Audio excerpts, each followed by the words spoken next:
Oh.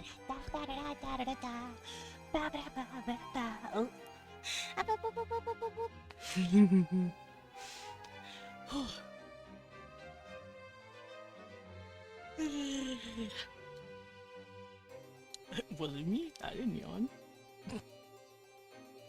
Was it me?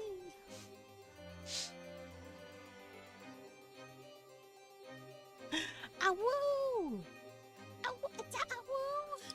Awoo! Awoo!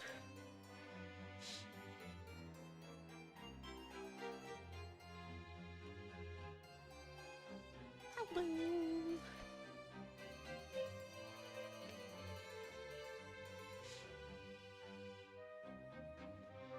Give me a second.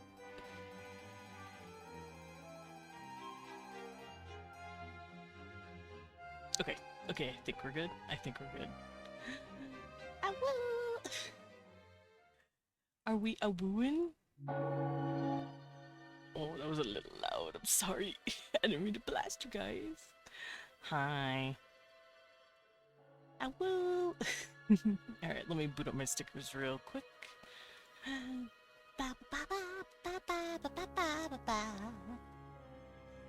There we go. Awoo! Everyone awoo. We're thank you for the pant. Now we're Wolfgang rise up. I don't know what I'm saying. Hi everybody. It's Wednesday. It is Wednesday, my dudes. Awoo! Also, Wagoogus. I miss saying Wagoogus, and the only reason I don't say Wagoogus is because I forget it's Wagoogus. That's my fault. Also, welcome in, Luke. I hope you're doing good. Bobby! You did it! You stole first, right from under Dread's little grubby raccoon fingies. He said, yoink. That's mine now. Thanks. Also, yes, I keep yawning. Thank you, Laura, for catching that. But, hi. It's world building day. And there's a game I've been playing for the past week or two that has inspired me to do this. So, I've been playing a lot of Alien Isolation. It's a fun game. I feel like I'm on the back end. I feel like it's like almost done. I feel like I'm gonna beat it soon. Because the story feels like it's starting to come to a close. That being said... Wait a minute! Lumen! Who are you? Hi, Lumen. That being said, it has made me sit there and start thinking about how the xenomorph functions. And I've been giving out theories about how this creature behaves, how it works biologically, how it sees, how it smells. I've been thinking real hard, and today I wanted to go over all of those ideas and theories, and I wanted to try and fit some sort of narrative. Now, I will warn you now, I have only seen the first movie.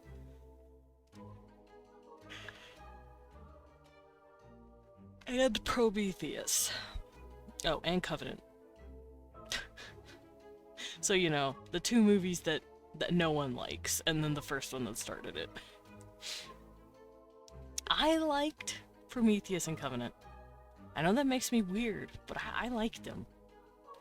I liked the themes of the creation will always turn on the creator, or humans, you're always going to follow in the path of your parents if you're a toxic fuck.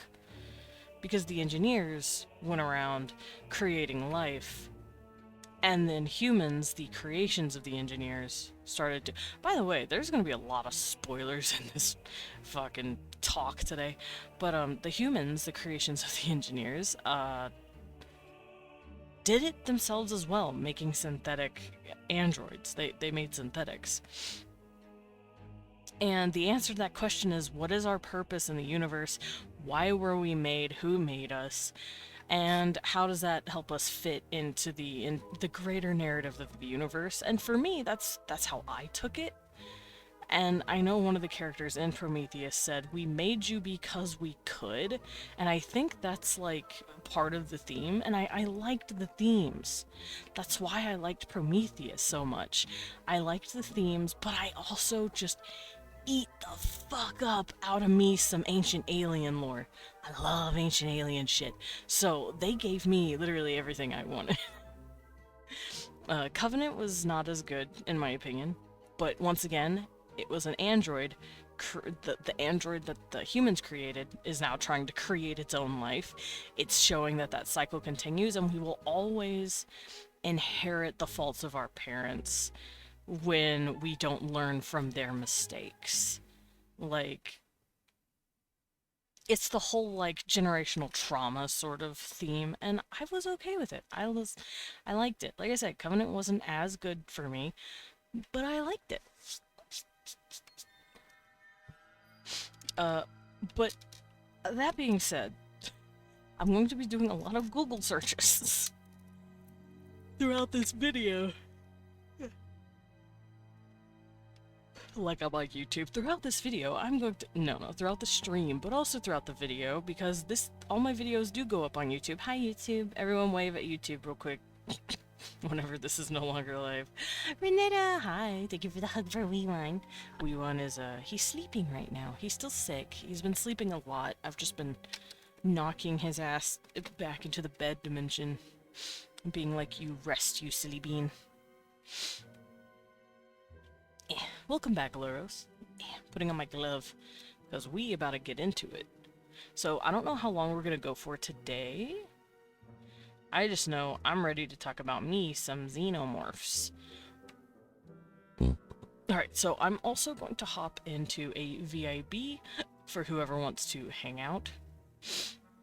And I welcome everyone in chat to please have this discussion with me, because this is a discussion from all of us. Yeah, hug the bear, hug the bear. Give him, like, everyone just pile on top of him, just sit on him. But if you have something to contribute, or you have theories, or you have, like, you know something more than I do, because like I said, I've only seen like 3 movies, please feel free to say.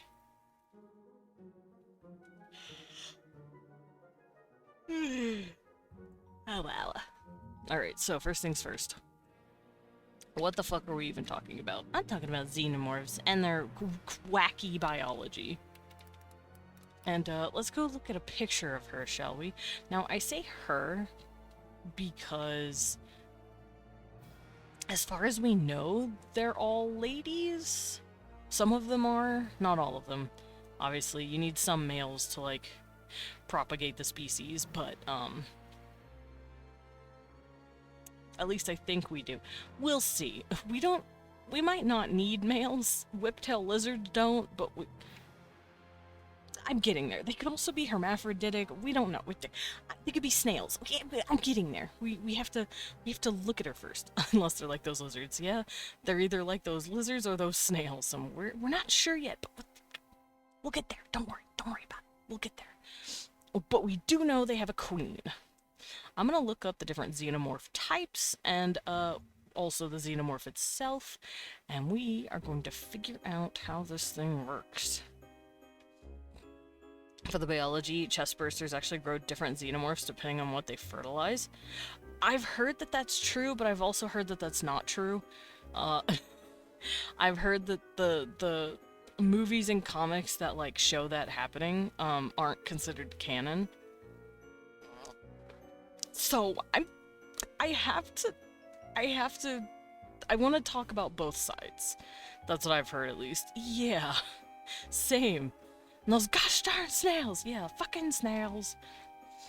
Alright, I'm gonna... Oh, geez, almost dropped my pen, apparently. Ew, I googled xenomorph and ew, there's AI everywhere. Ew, get it out of here. Ew. Get that out of here. Ew. Alrighty. I've pulled up the just straight up wiki page because I want to draw the lady. Thank you, Anita, for the catnip tea. Actually, I'll be right back. I'm gonna go grab some lemonade.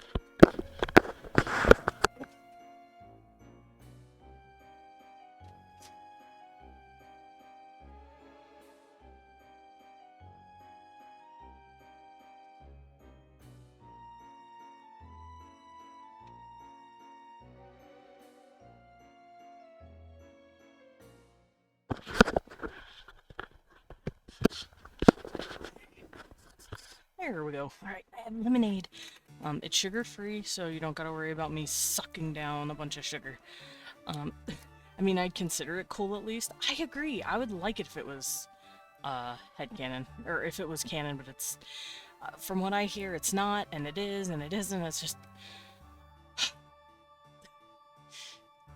It's confusing, but that's why I'm here to parse through the weeds, and we are here to talk about it all together.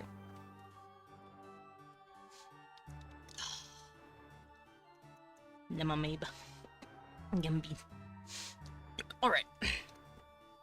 So, the original alien that I remember was the really cool, long-headed lady from the 80s.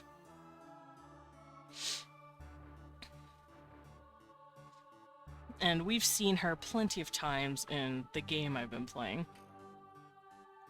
I'm gonna give her a... Here, let's do it black.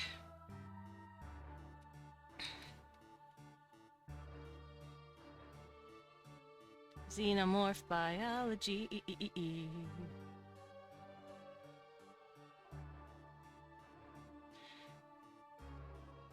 Alright, so the regular Xenomorph, as we know it as, was from the 1980s movie, from the original Alien.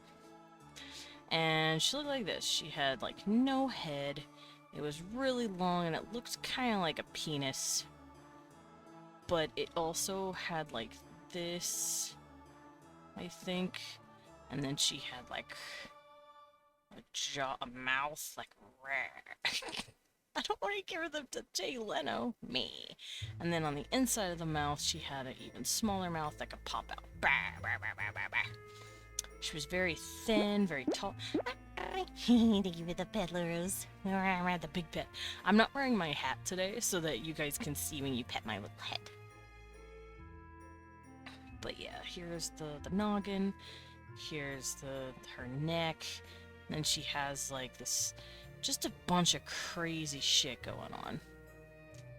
Here's her arm. She's also very spiky. She's got spikes all over her.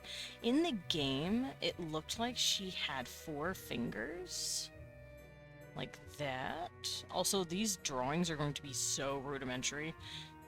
Don't judge me. You've seen how I can draw, okay? You've seen how I can draw. Okay, so yeah, she had this weird padding thing. Here's her chest, and then she walks like a raptor. Oh, and she also had a kind of a thick little booty. She was kind of thick, actually. And then she had more spikes here, and she was just like, Rah. And then she'd like walkies on her little tippy toes, like this. And she had like what looked kind of like human hands when she walked. And then she had her cool tail. Y'all have seen the tail. It's also got a frickin' knife on it, and I really like it. It's also spiky. It's like if someone took a spine and just left it there. Yeah, no, she was kind of caked. I stared. I stared a few times. I don't know if y'all saw, but I stared a few times. Oh, right, and she also has these, like, tubes on her back. I think there were 4. There we go. She looks so dumb. Hi, Lumen. Yeah, no, this is how I remember her in the game. Caked up. Cute. Got them high heels on, doing the raptor feet like I did when I was 6 on the playground. Was that just an autism thing, or was that just a kid thing? Did everyone do that? Or was it just me? I did the raptor feet. I still do the raptor feet here and there. Maybe the sip lemon. Ugh, that was a lemonade burp.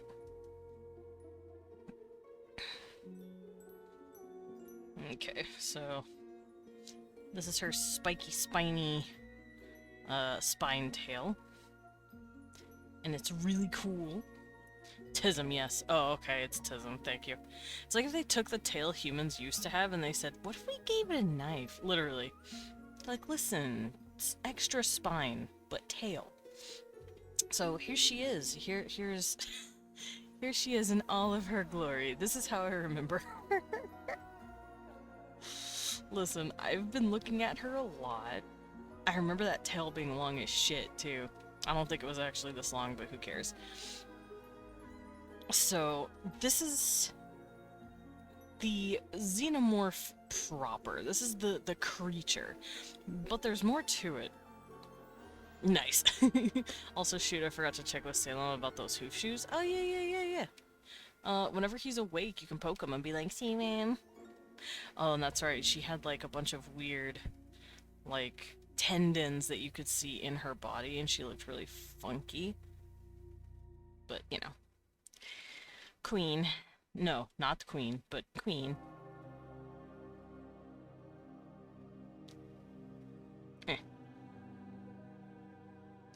Sorry, I have an itch.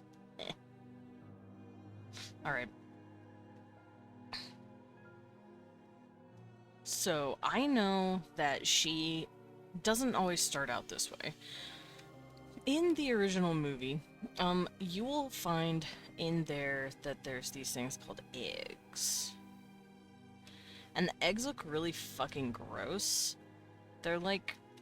They look like they're sitting on their butt, kind of, and they're curled like this. And then they've got, like, this weird thing to them. Like, they're supposed to open up at some point. And then they do. They open up like this. Blip. Blip. They open up. And then they're, like, really gross and stinky. And on the inside of this is something called a face hugger. So what I'm actually gonna do is this. I'm gonna do the life stages thing. So here, egg. Egg open. And outside of egg crawls a chest burster. Not chest burster. Here egg. Egg. Face hugger. That's what it is. Chest bursters afterwards. So, that's the egg. And the face huggers look kind of like spiders with, like, lungs attached to them. So here's their, like, freaky little bodies. They have, like a bunch of legs. I should probably Google what a chest burster looks like.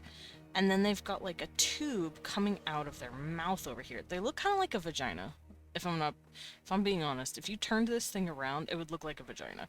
It also has a long, stupid tail. This is a face hugger.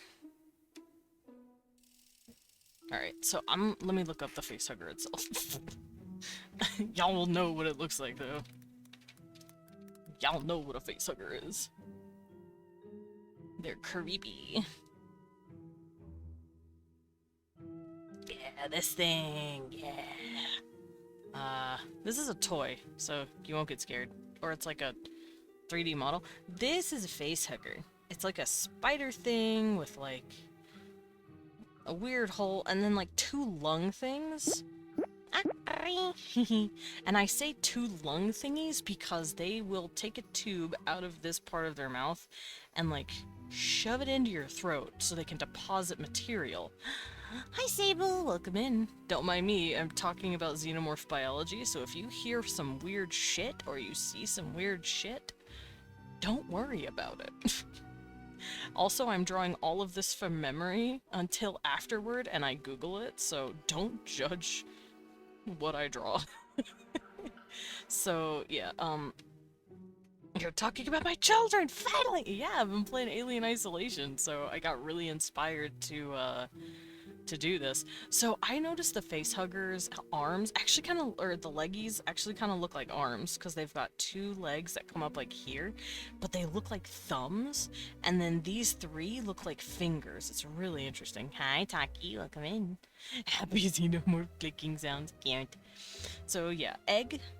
Out of egg come face hugger. Face hugger latches onto a victim of some sort. Its legs will wrap around your head. Sometimes its tail will wrap around your neck.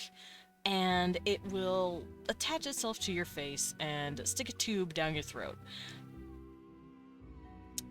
These, like I said, 2 little flaps here are kind of like lungs. They will pump air into your body to make sure you don't die while this process is happening. And it's a horrifying thing to deal with. It's awful. But you don't die. Not right away.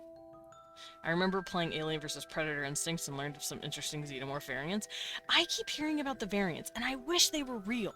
The thing is, I have heard that people say that those are not canon, and that upsets me greatly, because I want them to be canon. I love the idea of there being variants in the xenomorphs based on what they fertilize. That's such a cool fucking idea. But apparently that might not be like an actual canon thing, and that upsets me greatly. Ridley Scott said, no, go fuck yourself, and I'm like, no, wait. I love Alien Earth so freaking much. They actually do, and a lot of them are canon. Oh, I hope so. It's a really cool idea. Apparently, at least the Yaocho one wasn't supposed to be real. Like I said, I don't know. I've only seen the first movie, and I've seen Prometheus and Covenant. Those are my credentials. I am learning on the fly here. But yeah, they will deposit genetic material down into your throat. Blah, blah, blah, blah, blah. This genetic material will slowly start to grow into something inside you. Usually in your chest cavity, somewhere along in that area, down low in your stomach. I'm assuming it would be in the stomach. It's some sort of parasite that sits low in the tummy, and eventually I've actually heard theories that that's where they get their like acidicness from the stomach acid of their host, which I find interesting, but I don't know if that's true or not. But it'd be cool. So yeah, after this facehugger has done what it's come to do and puts that genetic material in your stomach, you will start to feel you're basically just tummy pregnant now. And eventually, a little baby Xeno pops out. They're called chest bursters, and they're cute. But they are not cute forever. Let's look at chest burster real quick.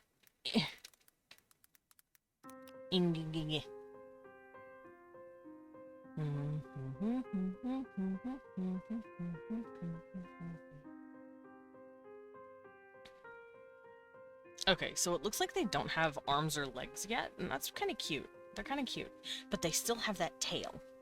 So, chest burster. After your face hugger friend and your chest gives birth to your baby, this little guy pops out, and he looks like this. He looks like this, but small and cute. He's got a tiny little head. And he's like me. I don't know if they have little mouths yet. I just know they're tiny. And he's like me. I'm a baby. And then they have like these little tails, and they look kind of like snakes with a xenomorph head on them. They're really cute. And of course they have the spiny tail just like their ancestor, and then they look kind of like a wrinkly ballsack right here. They're not the most flattering looking creature. Also it looks like they have a big eye right here, but I don't know if that's like real or not. Oh yeah, it is. It's right here. Anyway, this is what they look like. They look like, oh, they have tiny little arms and legs. They just haven't grown yet. They have these tiny little arms, like right here, but it's flattened onto their bodies. Oh, that's kind of cute. Because they're being born. Oh, and they have little legs, like right here. But the arms and legs are not functional just yet. That's really cute. That's pretty cute, I ain't gonna lie. So, now that we have all of this written down, what does this tell us from just the first movie? These xenomorph creatures lay eggs at some point, although we don't know how. People have theorized that they are either hermaphroditic or they are all female, but like just kind of lay eggs and then clone themselves in a way, a la whiptail lizards. These are the only theories that I'd be able to postulate if I was focusing on just the first movie. However, there's a lot more movies now. So we're going to look at all of them. Maybe not all of them equally, because apparently some have, like I said, some have been rejected. But I still want to look at all of them, because when it comes to the franchise, I understand the whole, oh, it was made by someone else and it was pretty much just a fanfic comic. I get that that will happen here and there, so I'm going to take into account who wrote what movie, what comic, what story, and then make my decision from there. Okay, so if Ravagers are canon, that does create interesting inter-hive relationships. I'm very curious about that. I will be slowly drifting in to other types, because I do like the idea of other types. But as of right now, if we're just focusing on the 80s, this is what we, well, quote-unquote 80s, I think it was closer to the 90s, but this is what we were to get if we were to only focus on the first movie. Eggs, facehugger pop out, the facehugger impregnate you with chestburster, using your DNA to create a thing, and then the xenomorph pop out of you later. And then, presumably, according to this movie, that cycle would continue. That xenomorph would lay eggs later on in her life, either through whiptail lizard methods or through, you know, snail methods. Let's just do this.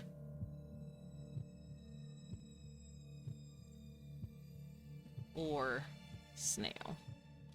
So that means they can either be all female. This is if they're all female.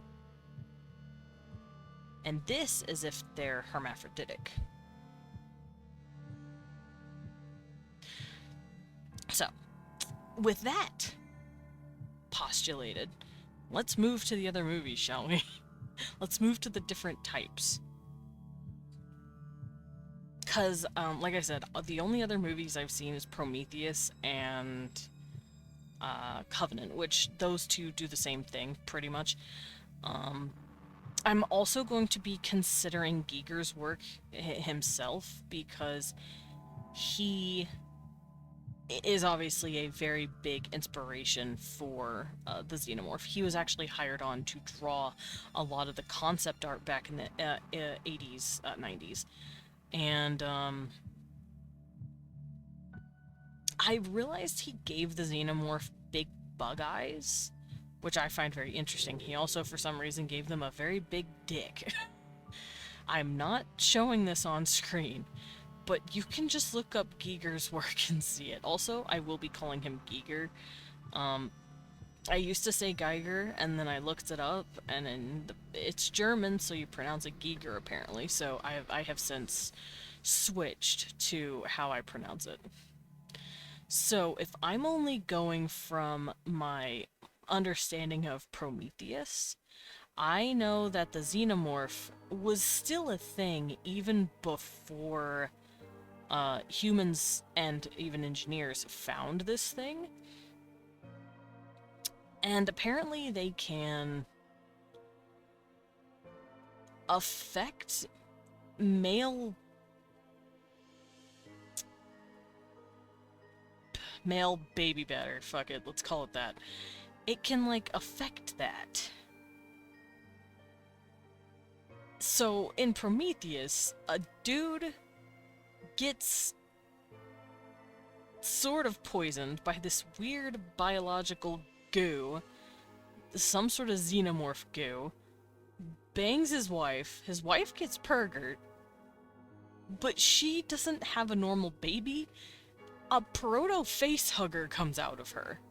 So in a way, we can kind of see how the xenomorph life cycle works if we're including that movie.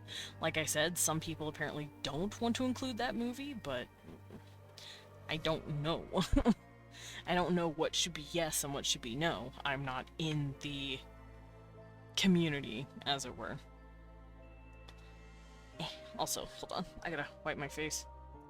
My monocle is dirty. And by dirty, I mean smudgy. I rubbed my finger on it and now I can't see out of my eye because of the smudge. Okay, I should be good now. Shit! Y'all didn't tell me to take my pills. Oh, God. Hold on. I am having a malfunction.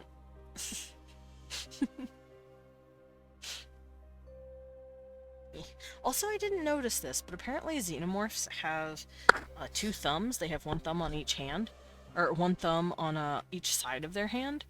I find that really cool. I noticed that while I was looking at the costuming, because I was doing that a second ago. Okay. Let me take my pills real quick.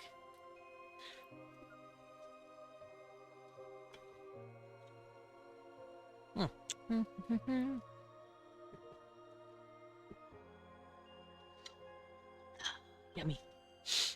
Alright, so I have pulled up a wiki for myself so that I can keep my information straight here. So, like I was saying for Prometheus, like I said, I don't know if that should be included or not, but I'm going to, just for the sake of it. Human lady gives birth to a proto-facehugger, so she, in a way... Cecil! Hey! What? Why are you sassing me? Cecil came in and made a big meow. You made the biggest meow. I don't know if you guys heard that, but he meowed real loud. Hi, baby. Hi, baby. What? You were the yelliest creature. I love my cat. Anyway. So, in Prometheus, shush you! I'm talking! You were so cute. Okay, I'll keep petting you. In a way, she was kind of like the proto-egg, and she made the proto-facehugger, and the facehugger latched onto an engineer, which, like I said, was the creators of the humans. And then a chestburster came out, but it looked weird. It looked like some sort of weird proto-xenomorph. It had like a pointy head, and a lot of people didn't like that. I don't think. But let's read up on the biology here that I pulled up on the wiki. Yeah, so it says their physical appearance can vary widely. Boop. I'm poking my cat in the face. Cecil, do not knock over my water. I got you water. I poured you water. I gave you water just before I started streaming. Go drink it. He was very mad that his water dish was low, so I filled it the crap out of, and now he wants my water. Because, you know, he can't have his own. Alright, Cecil. So, it says that they vary widely depending on what stage of life they're in, what hive they're from, caste, age, and host. Which is interesting to me. Don't wake him up. Be a good boy. Its ability to incorporate genetic material from its host, coupled with the existence of numerous mutations and derivations, which have originated naturally or artificially, makes the xenomorph one of the most phenotypically diverse organisms in the galaxy. I find that very cool. A typical xenomorph, which is what we drew here, we're going to read this while I go over my my very beautiful pictures. A typical xenomorph begins its life cycle as an egg-like creature. That's a creature? I thought it was just straight up an egg.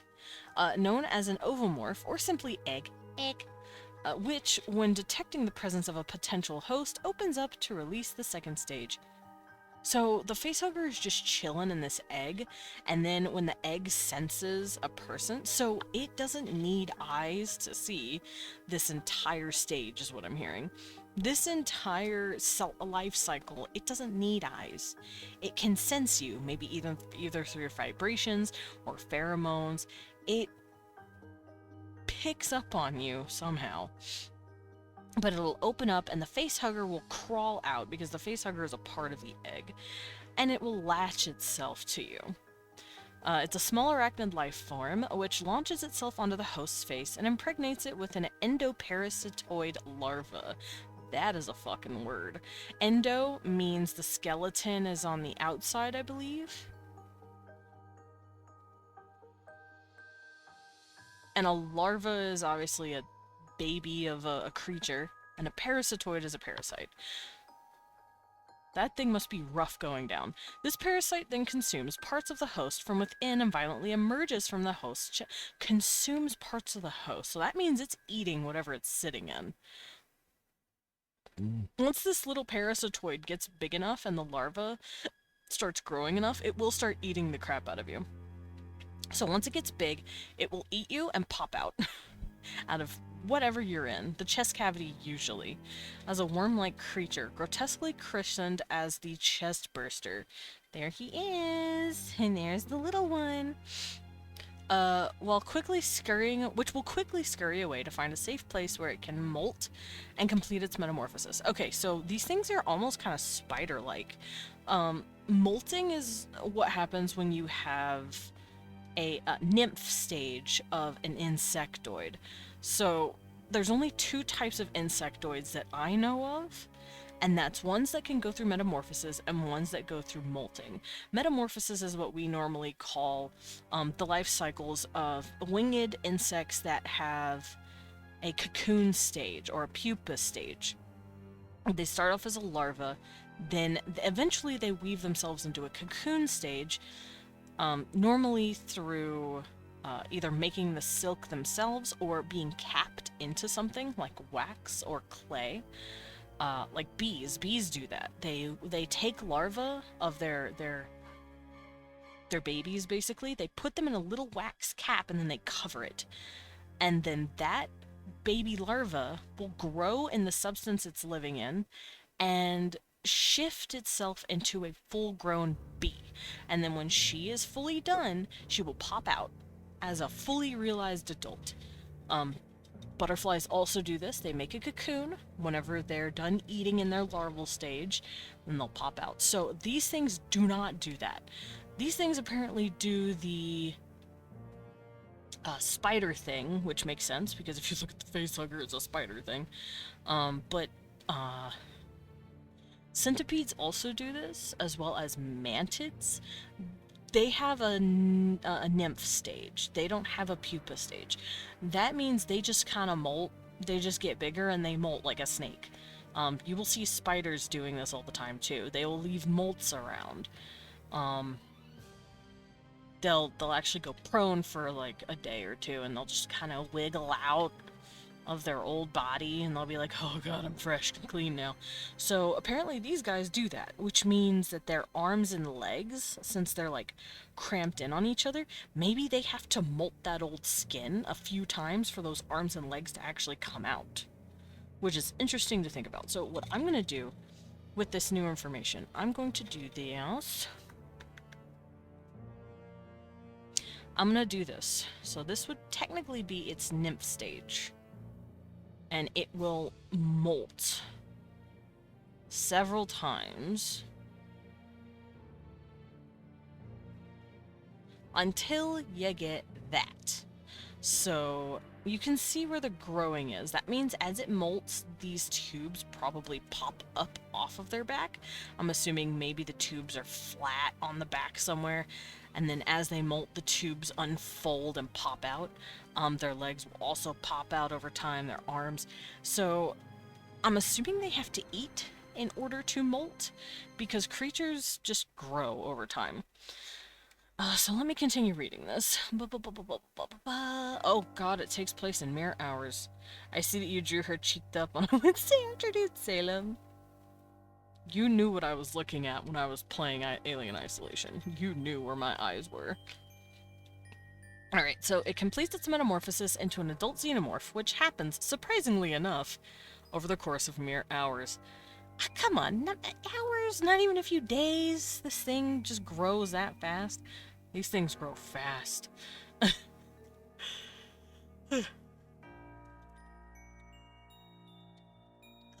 Wait, no, endo doesn't mean out. Endo means in. Endo is a parasitoid larva, means they have a skeleton on the inside. Exo is the outside. That means the xenomorph technically might have a skeleton on the inside and the outside of the body. Interesting. Because they start with an endoskeletal structure.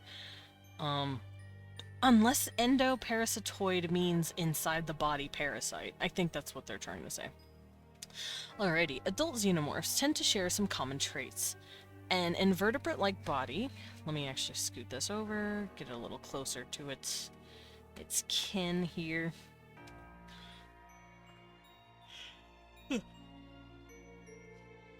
But yeah, they share common traits. An invertebrate-like body, inclusive of a protective dark exoskeleton. Yeah, they darken up as they age, which once again makes sense. Chestbursters are light beige colored, and then as they molt, they get very, very dark, like a pretty shiny ink black. And if you look at nymph stages in other insects, they do the same thing. They're usually very pale, and then they come into their colors as they get bigger. They have a long, flexible tail, an elongated domed head, and a toothed mouth hiding a secondary, extendable, proboscis-like inner maw. I drew that. It's right there. It's sticking out of her mouth.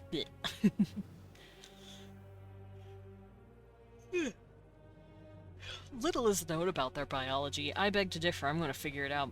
But it is known that they eat with their inner or secondary mouths. Nom nom nom nom. Not their outer mouth. The outer mouth might be some sort of grab thing. This mouth is somewhat similar to the pharyngeal jaw of a moray eel. They also bleed an unknown and extremely corrosive fluid. The substance is dull yellow in color and often referred to as blood, although whether it's used to transport nutrients through the body and or serves principally as a defensive mechanism is not clear. So, we got yellow blood, a nymph stage. I'm starting to think these things are some sort of insectoid. But they've changed to look more human-like over time because of the hosts being humanoid. Because yellow blood is definitely an insectoid thing to do. It's also acidic as fuck. Well, extremely corrosive fluids and tremendous resilience displayed by the creature might suggest an exotic kind of biochemistry. The fact that the xenomorph not only feeds on humans, but actually develops inside them strongly suggests that its biology is carbon-based. Yeah, I could have told you that. Most life is based on carbon.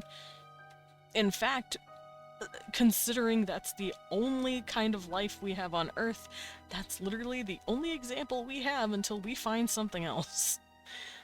So we're gonna just have to assume everything is carbon-based until we see something that isn't.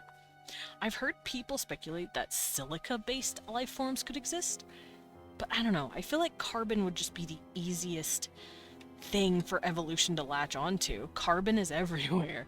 Carbon's a lot easier to evolve into than anything else. Also, for those of you who don't know, I am in VIB. If you have the VIB role, you can hop in and vibe with me and talk to me about xenomorph stuff. The ability to inherit traits from its hosts also suggests... Okay, so this is actually confirming that they can change depending on... Can I write correctly, please? Depending on host.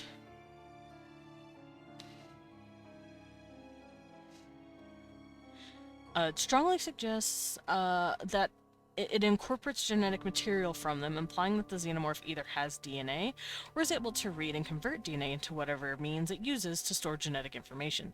There is evidence that the genetic exchange is mutual. The parasite alters the host's DNA as well. Given that Ellen Ripley's clones were created in an attempt to gain access to the Xenomorph Queen's genetic material, which wouldn't be possible otherwise.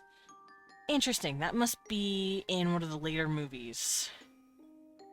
Because I don't remember Ripley clone.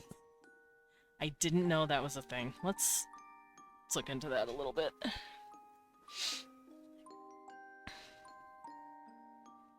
I don't need this page. It's not helping me. Okay. There's something called a royal face hugger?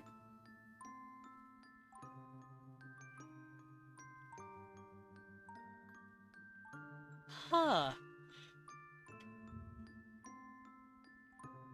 Oh, that's right. Facehugger. Let me write down die after it. Dies after deposit. By the way, my handwriting is wonderful. Can you tell? Can y'all read all that? I can barely read my own handwriting. That's the funny part.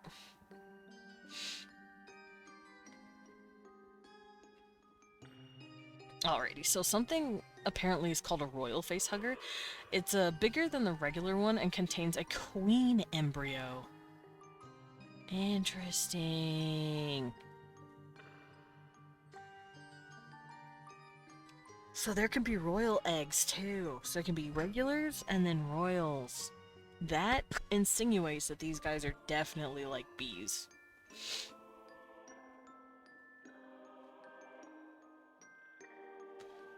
So let me add this to my little thing here. So there's eggs, and the eggs can either go into a face hugger, or they can go into something called a royal face hugger. And the thing will still die when it deposits. It's huge. It's also got the lung things, and it's got the arms. 4, 1, 2, 3. But the arms have like webbing, and the thing is apparently really big. And it still has that tail. Because you gotta got the tail. Alright, so this is a royal facehugger. It will probably also die after it deposits genetic material. Oh! My stuff just glitched? Oh, I accidentally clicked something. That's why. Alright, so then we have our chest burster as normal, but does that mean there's a queen chest burster?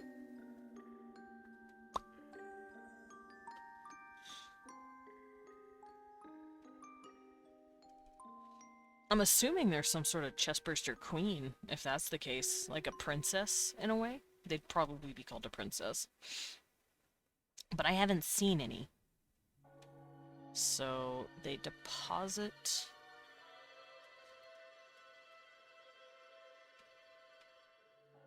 I'm gonna do this. I'm gonna copy my little baby chestburster here, bring her down, and call her my little royal chestburster. Now, this thing, we don't know if it's real. I'm just speculating. And I'm assuming it would have some sort of little crest on the top of its head, and there's a reason for that. The Xenomorph Queen has a little crest on the top of her head. Well, it's not little, it's actually fucking huge, and it looks cool. But I'm gonna assume that this thing, the Queen, would have that. So I'm gonna do this. And then she would molt a lot. She would molt several times. And then that's going to make a Queen Xenomorph.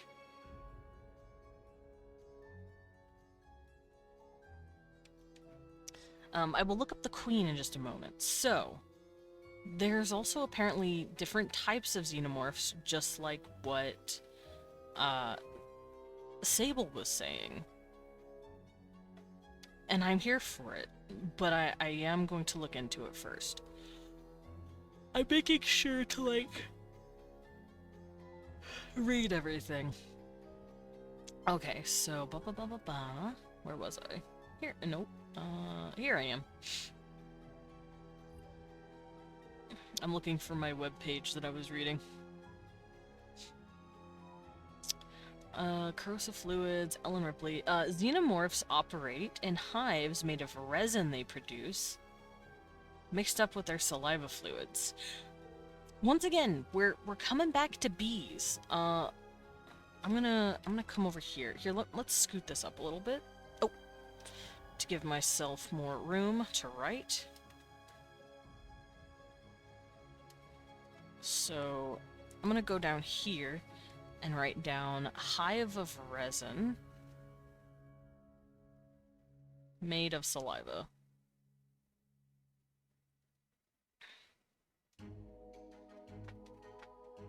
So this harkens back again to bees. Because bees do the same thing. Fun fact, where does bee wax come from? Raise of hands. This will be on the test. Oh, let me save this real quick, just so I don't lose out on my beautiful... There we go. Fun fact, time's up. Bees actually produce wax. They kind of like sweat it out almost, and they come off as tiny little flakes.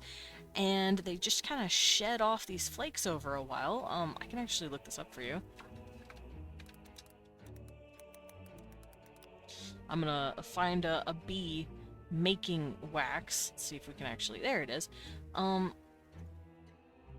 Yeah, they produce this shit. It comes out from in between their scales on these little pads right here over time. And then they just straight up use it. They grab it and they start packing it in to their hives. So, like I said, this reminds me a lot of bees.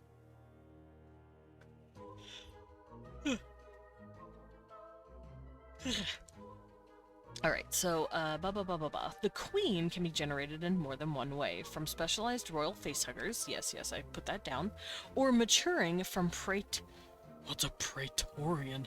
Maturing from a Praetorian, which in turn can mature from drones or warriors.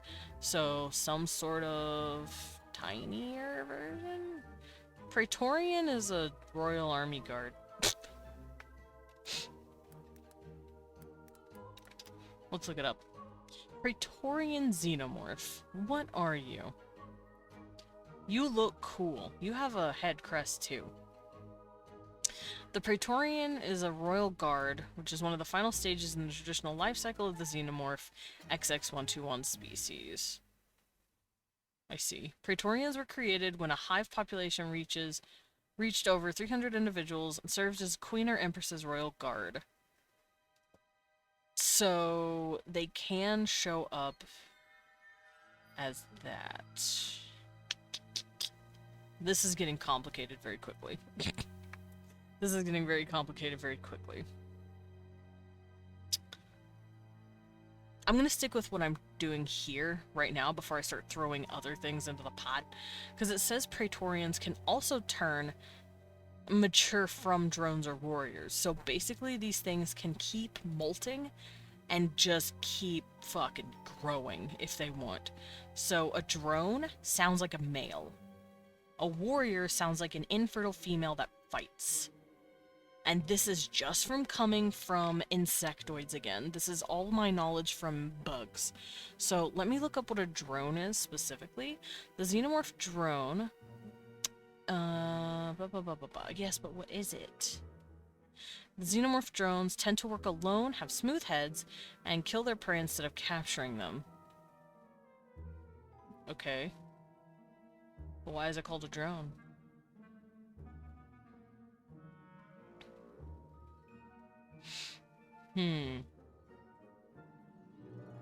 That insinuates that it might not be something else.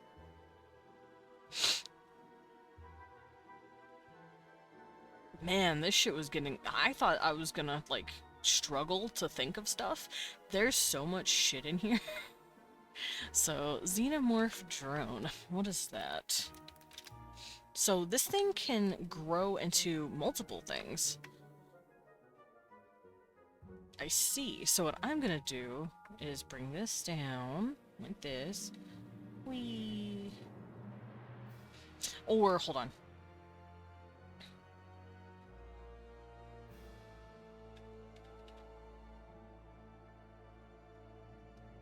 So, molt several times. This can also molt into a drone. This is technically a drone then, I guess. I see you drew a cheek to... yeah. Look at her. Okay.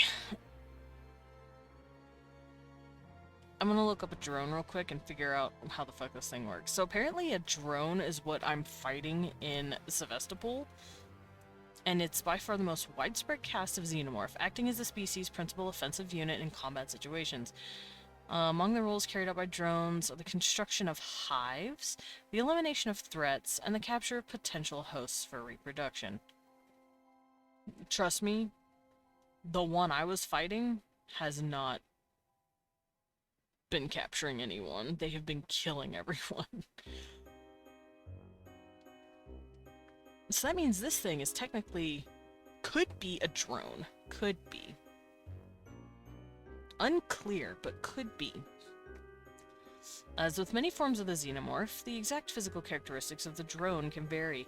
Most obviously, the exact makeup of the creature's head carapace has been seen to differ between individuals, with both smooth and rigid examples observed. Other minor differences have also been noted.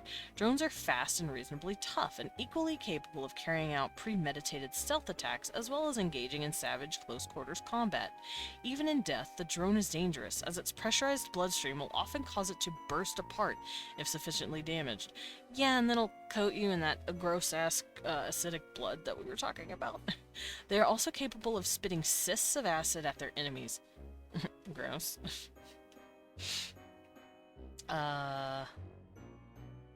So then...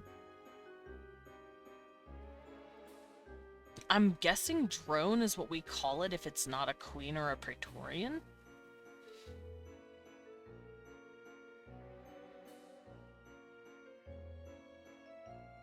Let's see. They're also smart. These are pretty smart creatures.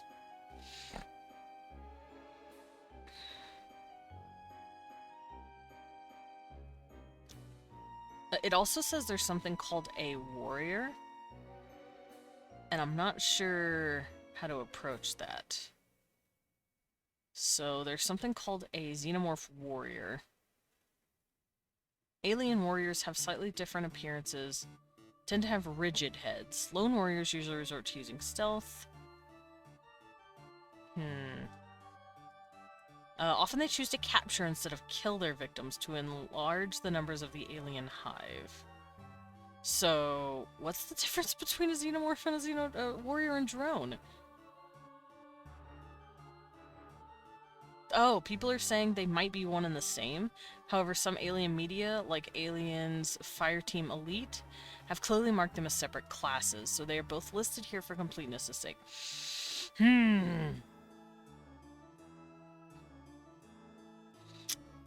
That's confusing.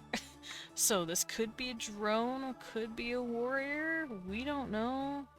If that's the case, either way, this thing is probably some sort of infertile female worker. I say worker because that's the best way to put it. So I wouldn't call it a drone per se, I would straight up call it a worker. Workers are the things that bring supplies to the hive. Once again, we're talking about bees and ants. Ants work the same way. They go out, find supplies. Sometimes, you know, if you're a xenomorph, you would find a human to bring back and get him chest impregnated. You know, that counts. That counts as a resource for the hive. And they would also be in charge of construction of the hive. And it says here that drones and warriors both do that. So I'm just going to mark this as both a drone and a warrior, since it doesn't seem to be much of a difference. So, maybe there's a difference in size, but I'm not sure. After that, though, we're going to write down the queen Xeno. Queen girl. So, a queen is fucking cool. She's huge, she's great, she's badass, and I like her a lot.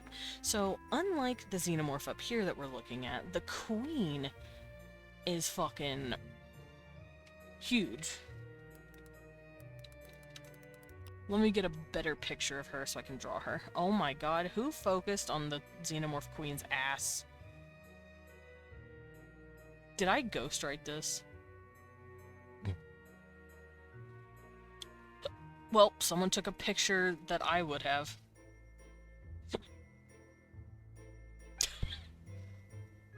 That was Dead by Daylight, by the way.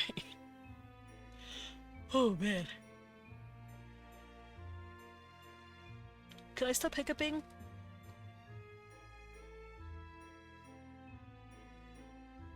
Okay, I think I'm good. Does the queen have high heels?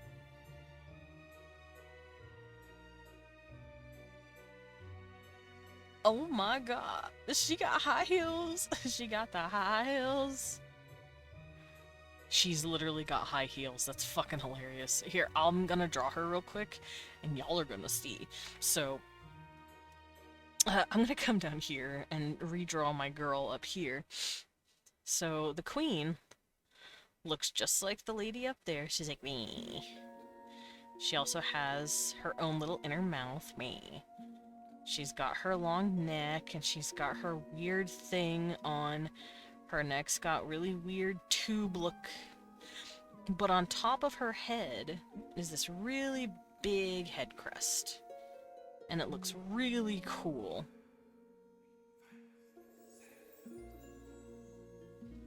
And that's what she has. Now, it doesn't look like she has tubes the way the regular xenomorphs do. She looks really bug-like, I ain't gonna lie. It looks almost like she has some sort of wings trying to jet out of her back. So she has 4 arms, which I find really cool. So, here's one arm, here's her thumb. Once again, these pictures are not going to be all that good. Sazzle! Sazzle! And then she has, like, a tiny second pair of arms right here. Sazzle! Goodness! Goodness! Goodness. Then she has a thick booty, obviously. Cecil, my lord child, what? And she's got her legs. And she's got her little feeties, but like, her feet work differently. Like, it's like this, here's her feet. And then her heels look like this. She's got fucking high heels on, dude.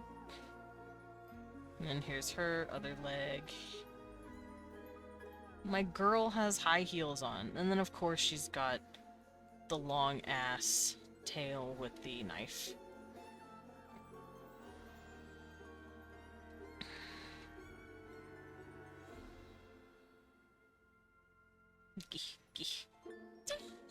Oh, right, and she's got these really crazy spikes on her back. They're really big, and they look kind of like wings. It's very interesting. Or like something that could be wings.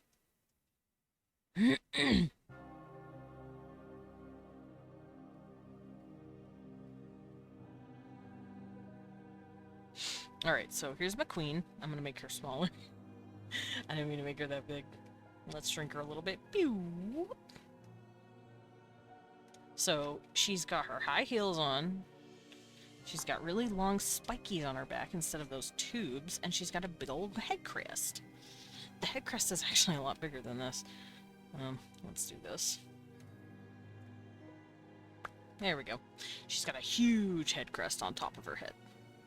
And I really like how she looks. So apparently she can come from different designs. She can come from a royal facehugger, which means I'm assuming you'd get a royal chest burster, which would molt into a queen. But under special circumstances, drones / warriors, which I'm calling workers, can molt enough to become a queen if it's necessary. Can molt into... It says they can molt into a praetorium. And a praetorium... I'm gonna have to look up the word. Praetorian. A praetorian is a xenomorph that looks kind of like a queen, and it's basically her royal guard, pretty much.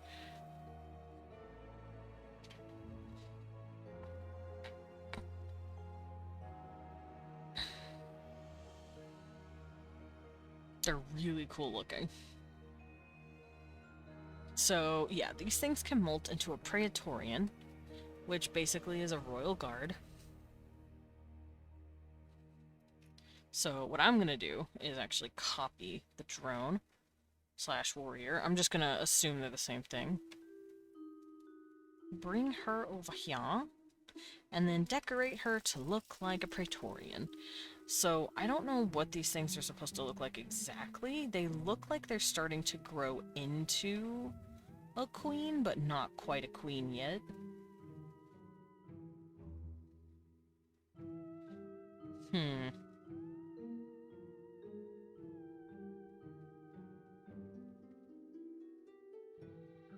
Now, like I said, I don't know if any of this is canon.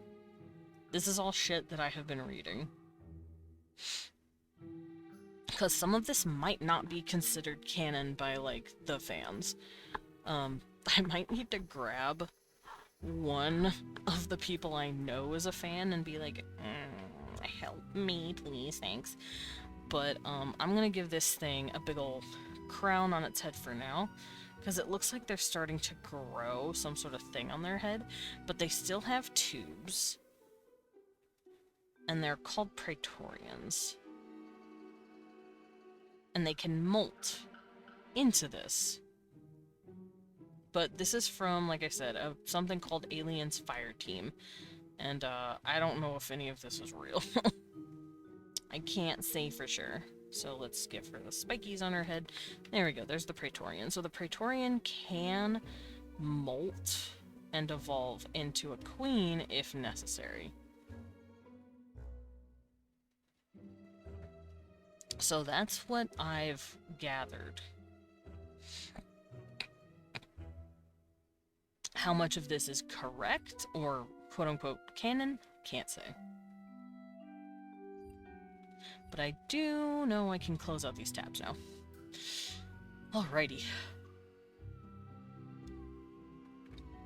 Yeah, right here it says, it can mature from Praetorians. Oh, the queen can be generated from being a Praetorian, which is what I just did here, which in turn can mature from drones or warriors. I'm just going to say drones, which is what I have here. Judging from the condition that any xenomorphs can potentially molt and grow into a Praetorian and then a queen, the xenomorph species is likely all unisexual and reproduces asexually by a process called parthenogenesis, aka whiptail lizards. Or, once again, like I said, they are hermaphroditic. I'm voting for whiptail lizards, but that's just me. A reproductive method practiced by many species on Earth and other planets. Yes, we know this, whiptail lizards. Alternatively, it is possible that the aliens are hermaphroditic or practice sequential basically being able to change sexes during your life. So maybe drones start off as males, and then if they turn into a queen, they become female, like an amphibian, or a clownfish, maybe?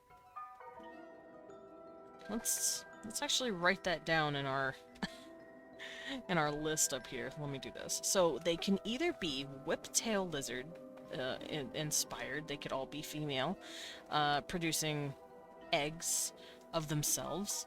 They can either be snails or they can be like clownfish, where they start off as one sex and turn into another sex later.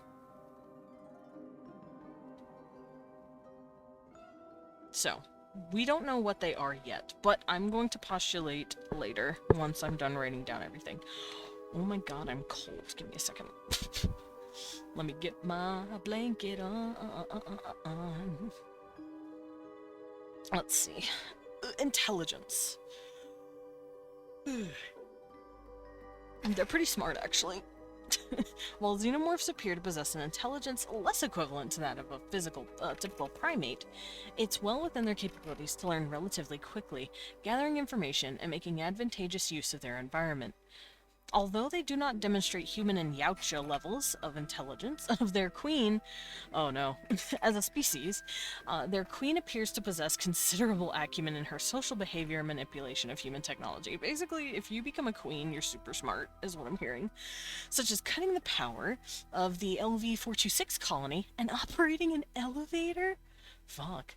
While it may take considerable time for them to learn how to operate machinery, other xenomorphs have displayed fast reasoning and the capacity to find creative, counterintuitive solutions to problems, as exemplified by a group which, after noticing that they were being contained, intentionally murdered the weakest so that the acid of the xenomorph's blood would eat through the floors.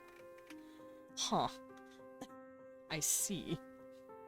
As the adult xenomorphs are known to inherit physical characteristics from their hosts. I hope this is real. I know Bobby said it might not be, but when the Yautja was infected, the parasite later developed into a predomorph, or a predalien, which is apparently not canon. Makes me sad. It is possible that the intelligence level of the creature may be influenced by its host as well. Furthermore, being a eusocial species, it is possible that once again, eusocial, that is bees. We're talking about bees! They're eusocial. Gotta be bees.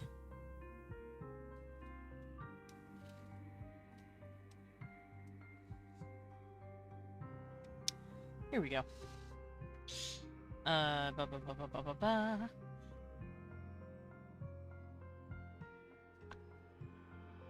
Oh, it's possible that the intellectual capacity varies for each different caste. Xenomorphs have demonstrated little emotion, though they are not completely devoid of fear, such as when they are in the presence of fire. Can I use my flamethrower on Alien Isolation to fuck up the xenomorph or scare her? That would be fucking cool. Which they are vulnerable to. Ooh. They have also been shown to communicate pain through shrieks or screams when attacked. It has been suggested that xenomorph nests may operate under a hive mind, or a collective consciousness directed by the queen, who can call back and give orders to her subjects both telepathically and vocally with shrieks. In some cases, the queen mother xenomorph communicates telepathically with potential hosts. Oh, inducing terrifying dreams and religious visions? Which may even lead to the formation of cults with the xenomorph as a godlike figure. This is fucking Warhammer 40k shit. Hi, Dahlias, I'll save. This is Warhammer 40k, what do you mean? Not dissimilar to the cults of Cthulhu and other such entities. The most famous example of this phenomenon might have been Walter Golick, who received such supposedly telepathic messages from a captured xenomorph, which ultimately led him to release it and let it kill him. He called the xenomorph the Dragon, and viewed it as a god.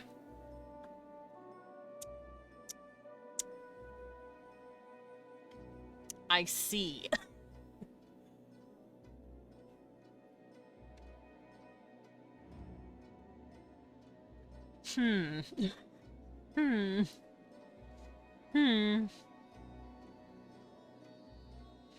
Is all I have to say. Anyway.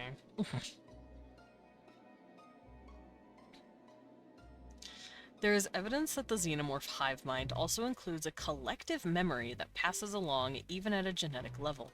Through the tests conducted on Alan Ripley, it's revealed that the memory passed from Ripley onto the new generation of xenomorphs, allowed them to read and understand different languages.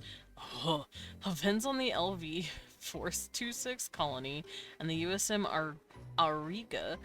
I don't know any of these movies, so I'm lost in the dark here. If any of you have seen any of this, please help me. It shows that the species excels at observational learning.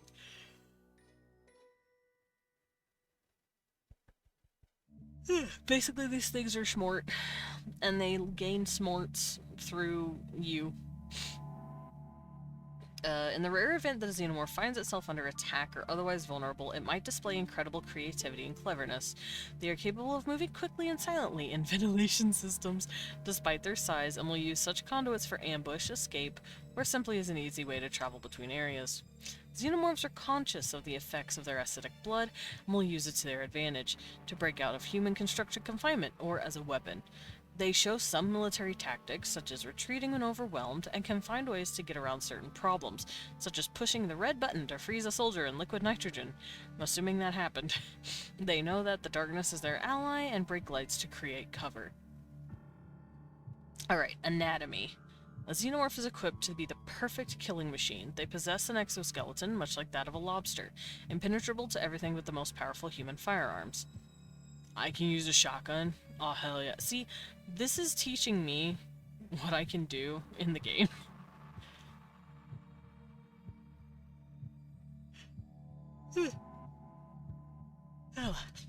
Ash claims the creature's skin is made from protein polysaccharides, so that it would imply a substance similar to chitin. He also says the creature replaces its surface cells with polarized silicon, which is a very inert, heat-resistant, and flexible polymer. This allows these creatures great environmental resistance. However, they are vulnerable to sudden massive changes in temperature. Makes sense. It's been demonstrated that they can be destroyed by immersion in molten lead, followed by sudden cooling with fire sprinklers, causing their silicon shells to shatter. They have a skeletal, biomechanical appearance, and their skin color is usually black, gray, blue, or bronze. That sounds really pretty. Attached at the ends of both their arms are a set of long fingers and shiny, black, extremely sharp claws, capable of slashing through almost anything within their grasp. Their tail is long and flexible. Some, though not all, individuals have ridges on top and a serrated toxic tip at the end of the tail to lacerate enemies. Interesting. They stand at around 7 feet, averaging in anywhere between 140 and 100. I don't need to know about all this. Ooh. As seen, for instance, with the jock xenomorph. Size may vary wildly depending on host chosen. As seen, for instance, the jock xenomorph, a gigantic creature spawned from a macaque host. Macaques, I believe, are the engineers.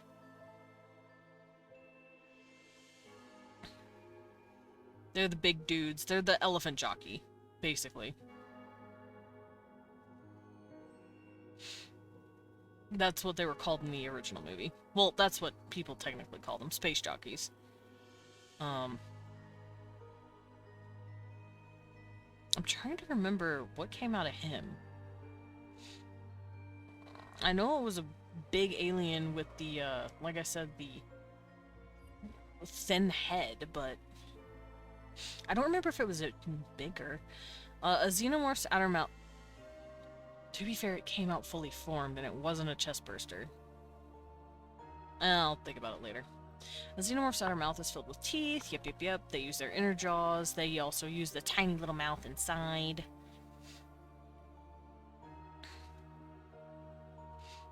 Oh yeah, here it is right here. Some xenomorphs have 6 fingers, with the index and middle fingers conjoined into 1 digit.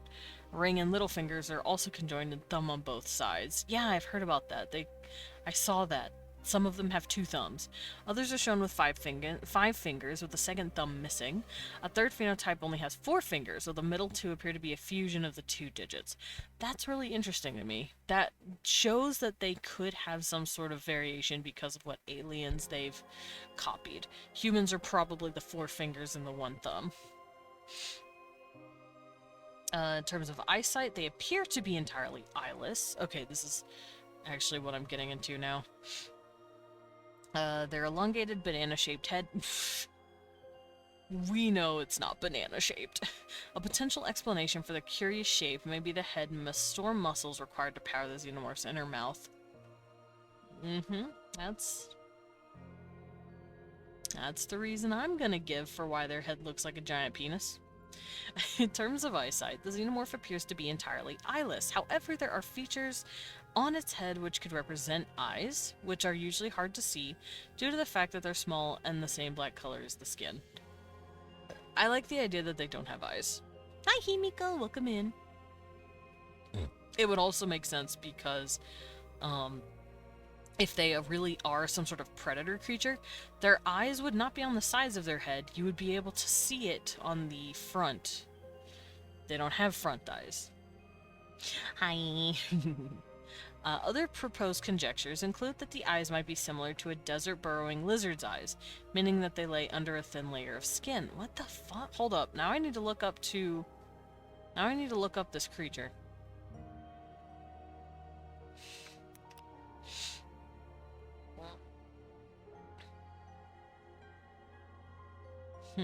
I just looked up desert-burrowing lizard, and I got none of that. But I can kind of picture what they're talking about.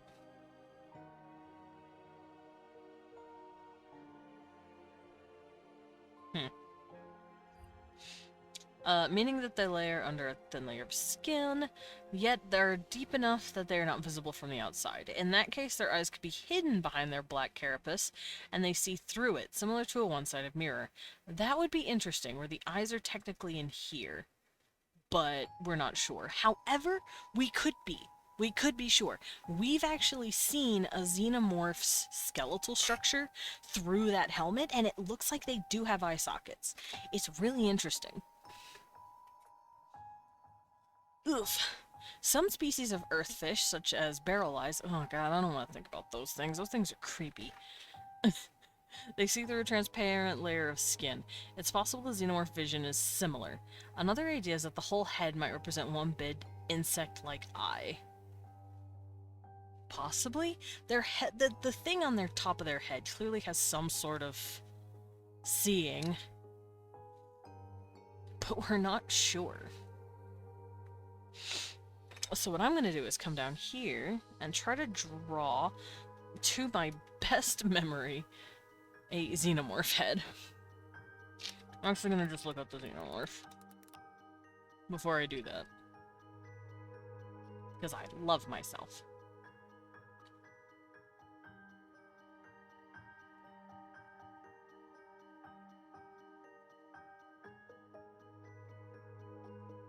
Okay, so their head, from what I understand, looks kind of like this. You've got...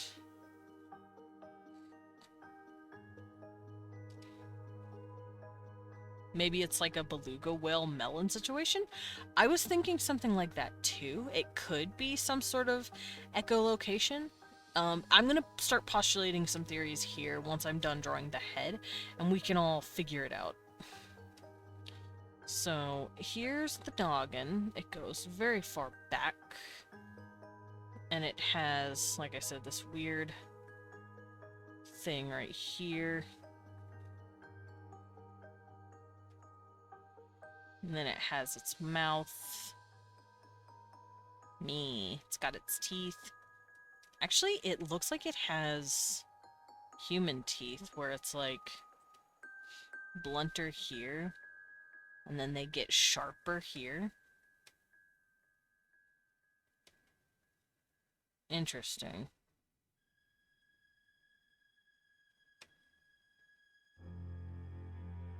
They also have a chin.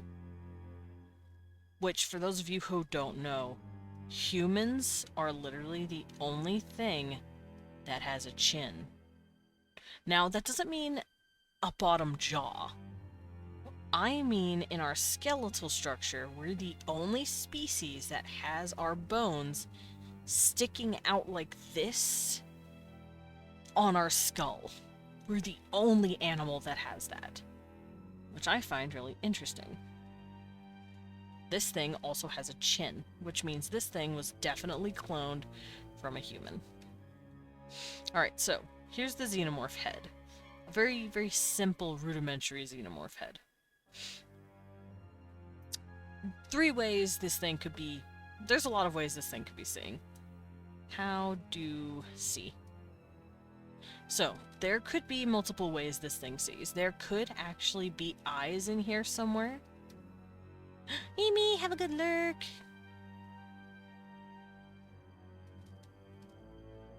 Let me scoot this over. So, theory 1. They have eyes on the inside.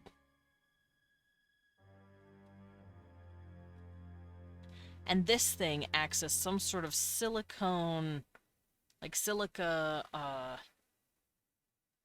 like the thing said, a one-way mirror, or kind of like sunglasses, where we just see a thick black carapace. They can see through whatever this black carapace is on their side of the helmet, and we just can't tell. Theory number 2, echolocation.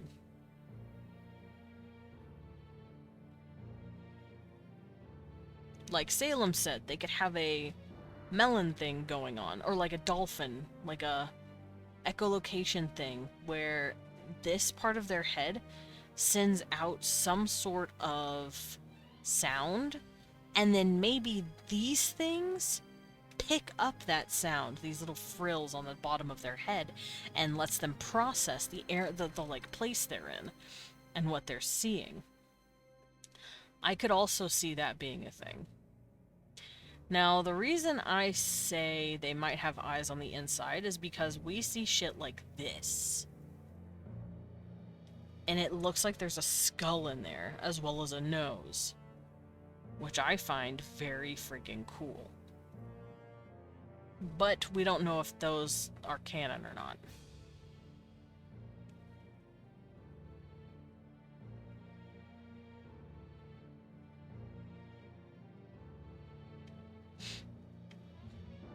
Okay, there could be another method.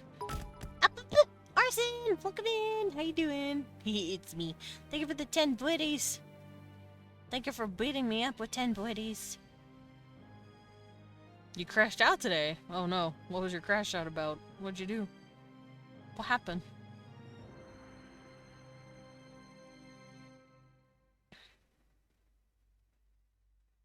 Yeah, there's a lot of, like, xenomorph skull-looking pictures, and it's very interesting. I want to pet one of these things. Have I said before that I'm gonna die petting something I shouldn't? Because it's true. The world got to me. Fucking felt, dude. It's because they have human skulls. Yeah, that's what I was thinking. Because some of them are copied from humans. So it makes me wonder. But we don't know if that skull is canon or not. And it makes me very sad. Because I like it. I think it's cool. That's the lore reason. Like I said though, some movies aren't, and comics and all that, some of them aren't like considered canon, quote unquote. Apparently Prometheus isn't considered part of the canon anymore, and I'm very upset about that. I liked Prometheus. When they made the first movie, they had to hide the face. Yeah, they had to hide the actor's poor face. That dude did so much. Good on him.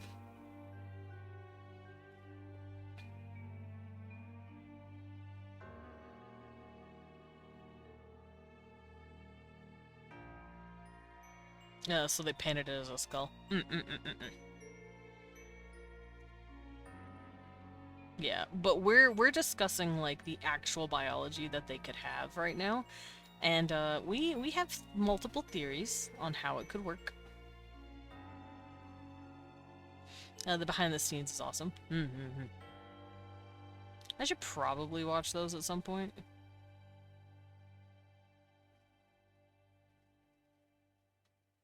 Yeah, I know.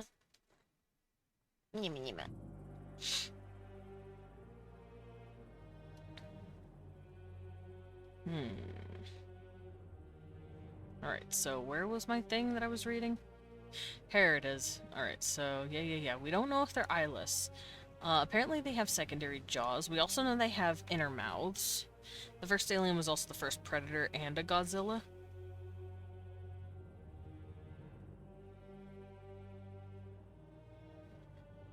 My brain's trying to process that.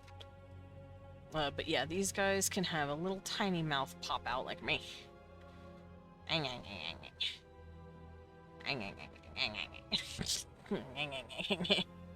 it looks like this. It comes out of their mouth.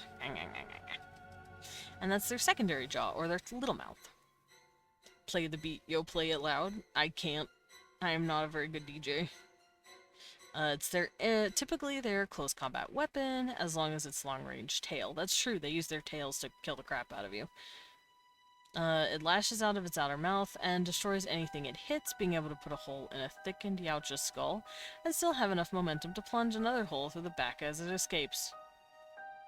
Yautja take them as souvenirs of their kills. Yautja said, "Gimme your stupid tail, and gimme your mouth too, it's mine."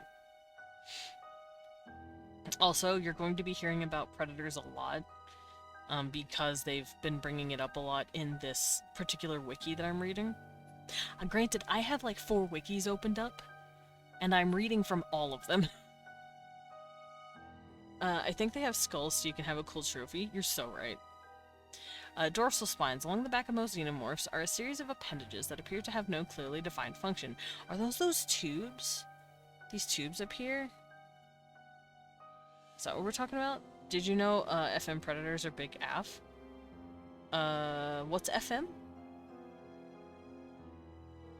Unless you mean femme predators, in which case I would love that, thank you. The ladies need to be huge. Females, yes! Yes! Make the ladies huge! Make the men tiny and dainty compared to their warrior women! That's all I want! Yeah. Oh, no, I know what AF meant. Yeah, thank you. Thank you for giving me females that are huge. Thank you. Oh, your alien man is a muscle monster who's like 7 feet tall? Make the women 8 feet and even bigger. Thanks. I've never seen a female predator, though. I have never watched... Once again, I have only seen the first movie of Alien, and I've only seen the first movie of Predator. I have never seen a lady, but I always had the idea that the women were huge. Like, bigger than the men. They're also the leaders. That would make sense, because it's mostly dudes going out and fighting for glory and honor. Who's gonna stay home and actually, like, lead the fucking, like, civilization of your people? The ones that give birth to your civilization. Isn't there just one female per pack, a queen? I have no clue, but that's fucking great. Okay, once we're done with the xenomorph, we're gonna start covering Yautja stuff next. Because I'm almost done with xenomorph. Let's just talk about Yautja, too. Why not? Predators are basically rednecks. What does that mean? For the past 2 hours, I've been blasting one song on full volume known as Play It Loud by Serial. I see. Yeah, what's a space redneck? Explain. Are we talking about, like, southern rednecks or the original Appalachian rednecks? There's 2 types of rednecks. Alrighty. Let's look through here. Did you just say cereal as cereal? Yes. That's how I used to pronounce it as a kid. As a wee teen, I used to listen to them. The yeehaw kind. Ah, got it. I used to listen to Cyril as a kid. I think. Hold on. Let me make sure. Is this the dude? Is this the person? Is this the motherfucker I listened to? It is. I used to listen to this bitch. He makes rave music. I listen to Serial, they crack snack and pop. I listen to them a lot because the wubs make my eardrums tickle. Yeah.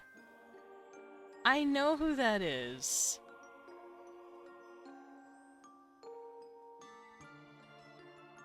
I used to listen to them when I was a teenager. High five. My pretty little rave girl. I think that's them.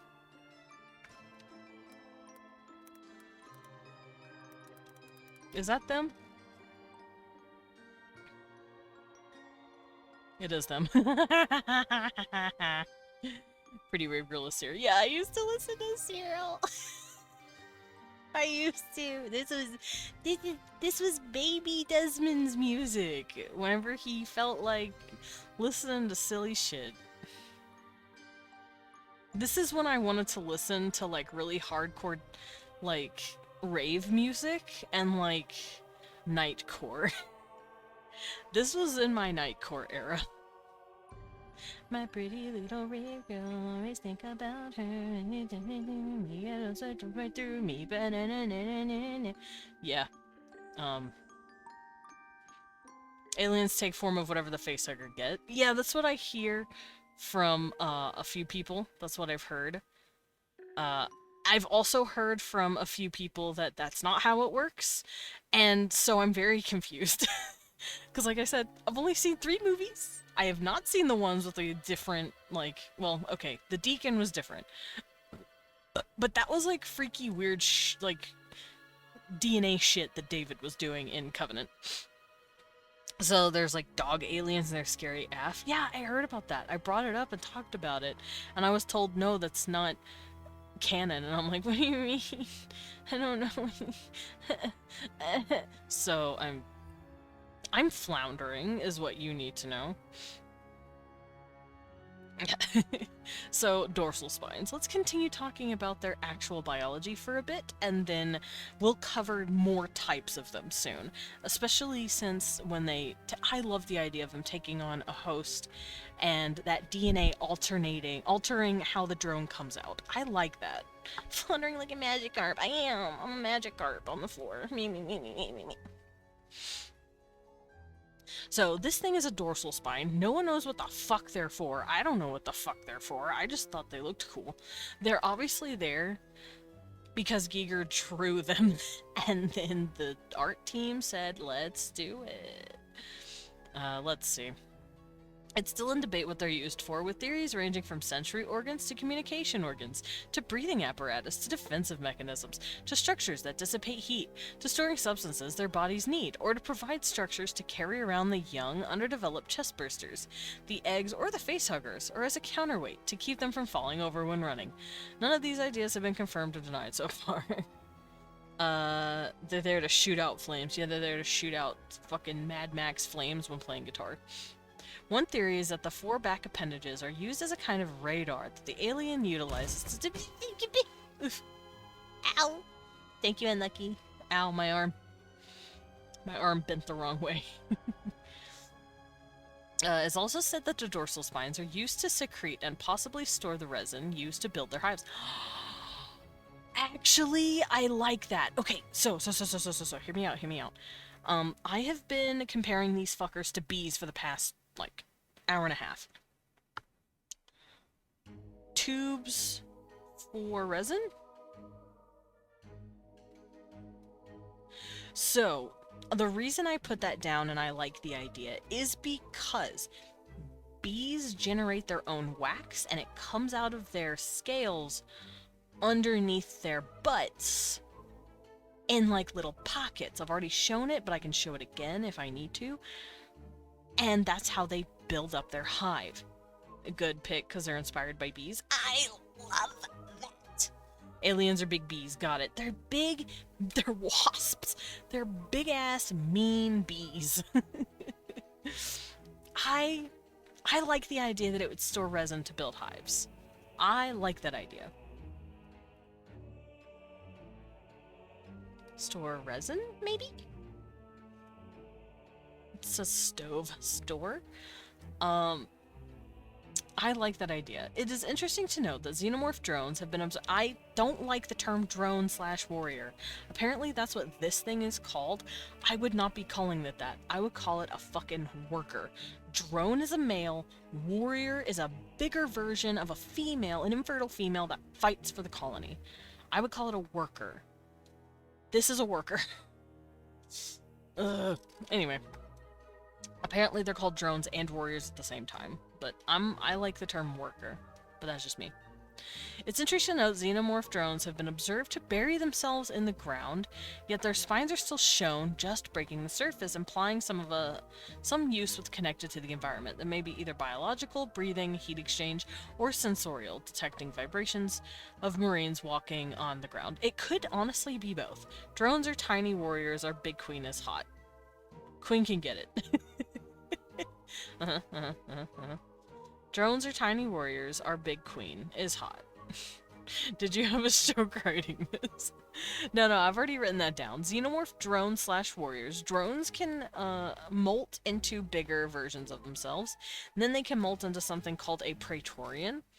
Praetorians are basically like the queen's right hand, and they can molt even more into a queen if necessary, if something happens. However, there's also something called a royal facehugger that a queen can lay out of an egg. She's the one that lays the eggs. And then I've never seen a royal chestburster before, but I'm assuming it exists if there's a normal chestburster. And the Queen Xeno will pop out. The Queen Xeno will grow from that. And yes, she has natural high heels. I found that really funny. Alrighty, so, hypotheses include... hey, I'm the one making the hypotheses here. I like how they call them hypotheses instead of theories, because fun fact, hypotheses are unproven, theories are proven. If you can't prove it, it's not a theory. Which is why the theory of gravity is a fact, as far as we know. Which is why game theory, the term theory, has kind of misconstrued what theory actually is. I could go on a tangent for that forever, but it's also given people excuses to say theory of blank, it's just a theory. It's like, fuck you, theories are proven. You know, so like if someone ever tries to say the theory of blank is just a theory, you have full legal authority to punch them in the mouth. No, don't actually hit people. You have full legal authority to tell them, no, you're an idiot. Hypotheses are unproven, theories are proven.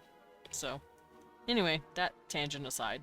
Hypotheses include the spines separate the dominant xenomorphs from the weaker ones? Smaller the spines, the weaker the xeno? Maybe. I don't know. They might come from a mainly amphibious planet.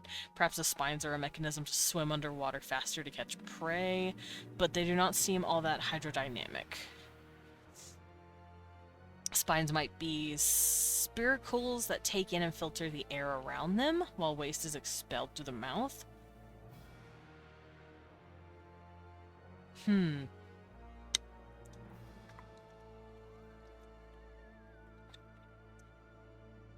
I like this idea. I like the fact that they store resin. I like the idea that they store resin. That's my headcanon.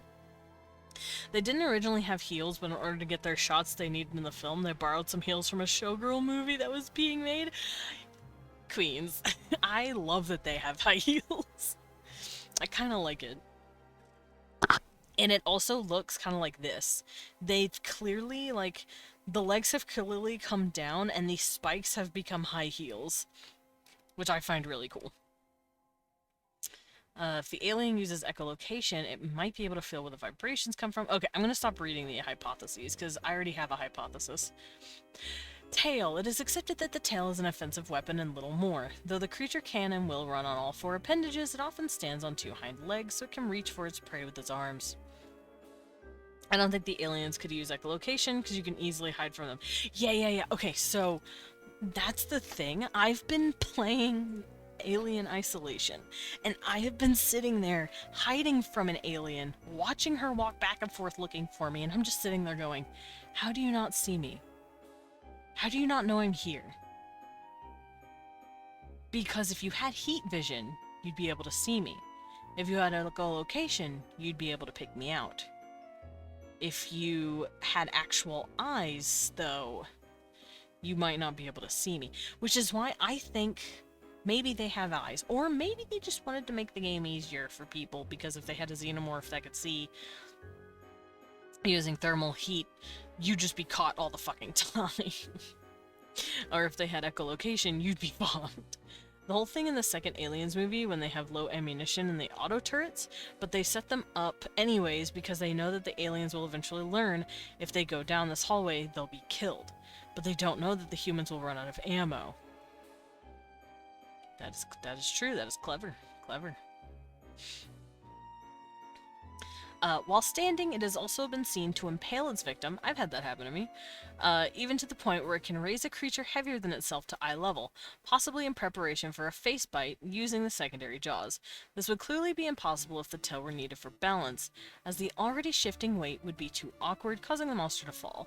As a weapon, the tail is extremely efficient, as it is long enough to attack from great distance and can be used in a variety of ways. For example, a xenomorph has been observed to use its tail to knock the legs out from under a yautja before trying to stab it. And my personal opinion is one of the reasons why Aliens is my favorite horror-adjacent franchise, because the creature acts a lot like actual predatory creatures. I do enjoy a monster that acts like an actual predator, like a creature that's trying to hunt you.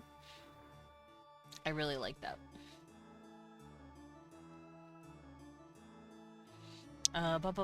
Tail. Yautja are seen harvesting tailbones of the xenomorph to make acid-proof weapons. Interesting. So these things are also acid-proof, which makes sense because they have acid on the inside of their bodies. Alright, physical abilities. It's a living weapon, noted for the ferocity and deadliness in any condition. That makes me wonder if these things were genetically engineered. Animals do have their apex predators.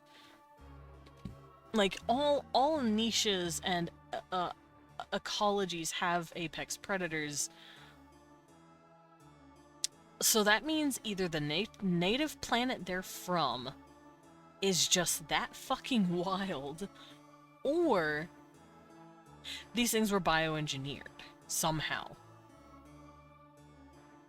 Now, these things existed since before the Prometheus story. Now, supposedly Prometheus is the first time a xenomorph is made, quote-unquote, with a human, but we're not sure. But there's images of it before that. Which means these guys, the engineers, knew what their little pods could do. They are masters of stealth. A favored method of acquiring prey is to wait in a dormant state until an appropriate victim stays near, then drop down silently from behind to impale whoever walks by. Yeah, that's really funny. The prey is generally blind to the fact that a xenomorph is present due to its propensity to camouflage itself within its nest walls or the surrounding artificial environment. So in the universe of Aliens, the Xenos are like basically space ticks. The galaxy has a lot of different creatures that have space travel around, and the Xenos have almost lost their way because they keep getting picked up. I could see that. I could kind of see that, where it's like, they came from a planet, but now they're an invasive species throughout the galaxy because they're just that hard to get rid of. They're that hard to deal with.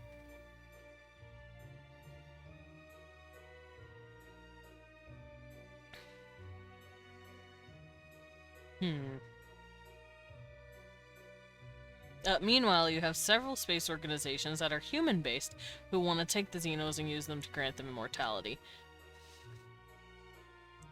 Yeah, humans have been looking for immortality for a while. Oof. Alright, so vulnerabilities, we don't need to worry too much about that. I know that they can't handle fire. They might have a silica-based outside. They're not invulnerable to melee weapons. They can get hit. You can't hurt them enough, but you want to be careful because they will squirt blood on you. And their blood is acid. It's somewhat unlikely. The fluid carries oxygen for a few reasons. The first being that the xenomorph has known to survive in vacuums such as space. So alien isolation is gonna have the xenomorph showing up one final time. I can already feel it. The fluid loses its acidity shortly after the creature's death due to oxidization. On the other hand, this is plausibly unimportant, as oxidation is a term in chemistry used for the loss of electrons rather than a reaction with oxygen. All acids are oxidized no matter what they react with, therefore there has no bearing on blood carrying oxygen. The acidic blood is able to dissolve through almost anything, except the xenomorph's body. The creature itself apparently knows how corrosive its blood is, as one flicked it at a charging Yautja, and it has been used to escape cages by killing a brother. Yautja weapons that made from the xenomorph's bones can effectively resist the acid. It has often been theorized that the xenomorph blood may serve no function other than defense, being a liquid stored under the creature's skin that causes great harm to whoever succeeds in harming the xenomorph. It remains possible, though, the acid serves some function in the alien's metabolism, perhaps even as an actual blood system analog. One possibility is that it may— I have no clue if this acid does anything for them. So, let's see. Pretty much how it runs down is one person gets infected, maybe two. They have a queen, the queen then begins to lay more eggs. In fact, other people the drones take the remaining people and use them to have even more facehuggers, and they do this until they have a complete control and will eventually start. Yeah, I do know that that's kind of how it works. The drones will— sometimes they'll kidnap. The drone that I'm having to deal with in isolation is just killing everyone. They do not care. But from what I've read, sometimes they will capture humans and take them somewhere for more facehuggers to lay more genetic material inside. A parasite. And supposedly the parasite and the host swap DNA with each other. It's how, apparently they looked through Alan Ripley's, DNA to find the Queen's DNA. Supposedly, which I find really interesting. It's been often theorized that xenomorph blood, blah blah blah blah blah, acidic vessels. Alright, genetic adaptation. Here we go. Let's read these parts. This is when they, like, start changing based on, you know, their hosts. Lucky! Thank you for the stretch. Let me get a little... Okay.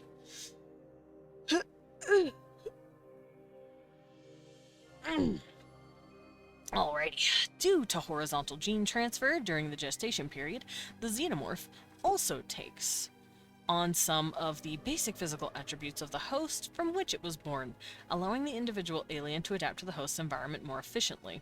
Makes sense. Though through experiments it was discovered that the embryo attaches itself to a major artery of the host to get nutrients as it grows. It is presumed that the DNA from the blood it acquires infuses itself with the embryo's DNA to make up for its lack of genetic structure. So kind of like a placenta. I don't know about y'all, but the Queen King definitely carries some of my DNA. Hello. Also, yes. Loros, is everything okay? Arson said, listen, she can have my DNA. It's fine. But yeah, so it feels kind of like we contribute a little bit to them, but they also contribute to us. Apparently YouTube's upscaling art on its platform with AI. Oh yeah, I fucking saw that. It upsets me greatly. I don't know what to do about that, and I don't want to lose my archiving. I'm just gonna tell them good fucking luck, idiots. I'm making a fucking 4-hour-long video about xenomorphs.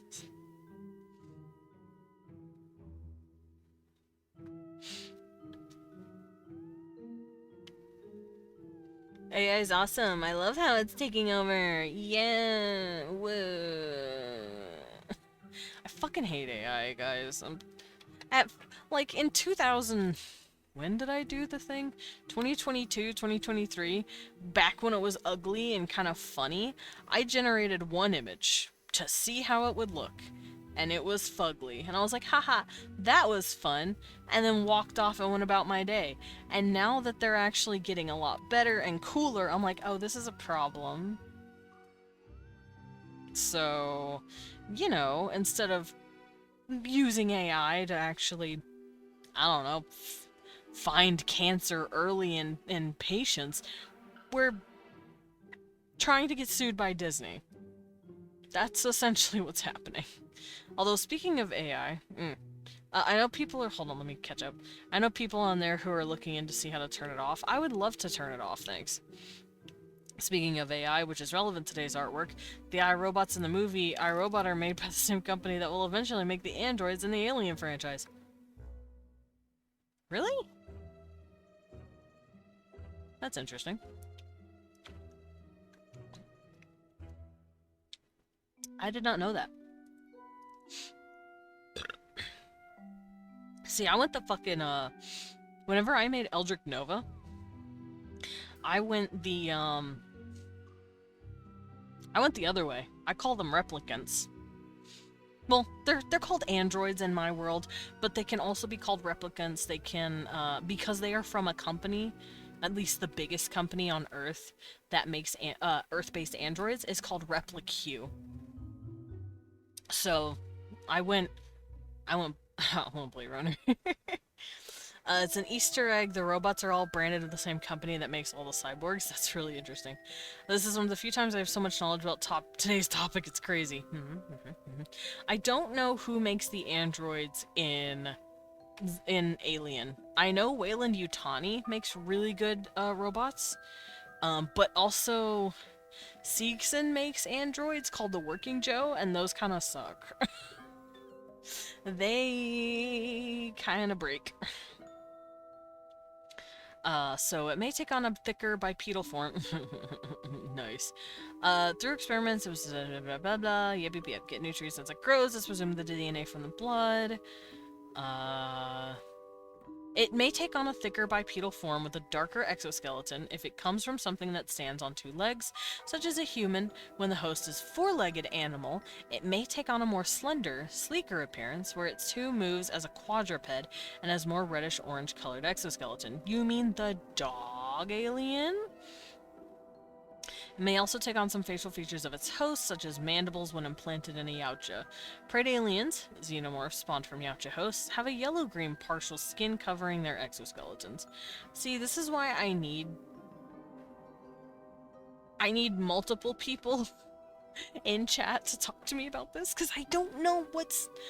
I've heard so much about, like, this is canon, this isn't canon, this was loved, this was hated, and I need to know what part of this is good and not. I'm curious, though, completely opinion-based, but as a physical artist who draws with the use of computer despite people being upset about AI and wanting real art, really kind of feels like nobody cares about us physical artists. Physical art, is largely not being touched as of right now, and I think that's why. Because not as much physical art is posted online unless you're taking a picture of it, and even then people can tell it's a picture, or a scan.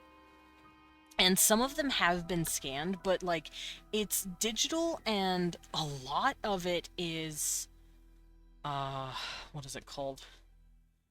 A lot of AI art that I've been seeing showing up in trends especially is like Ghibli and Disney art styles.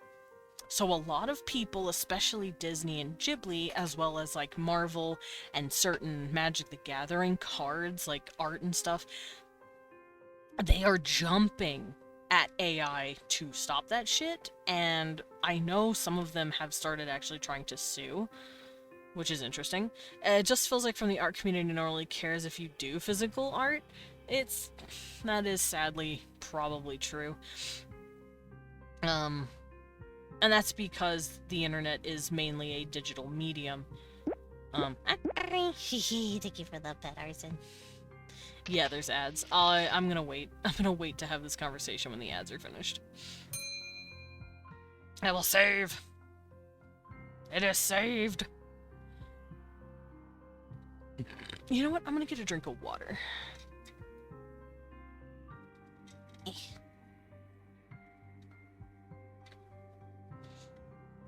I drink another lemonade.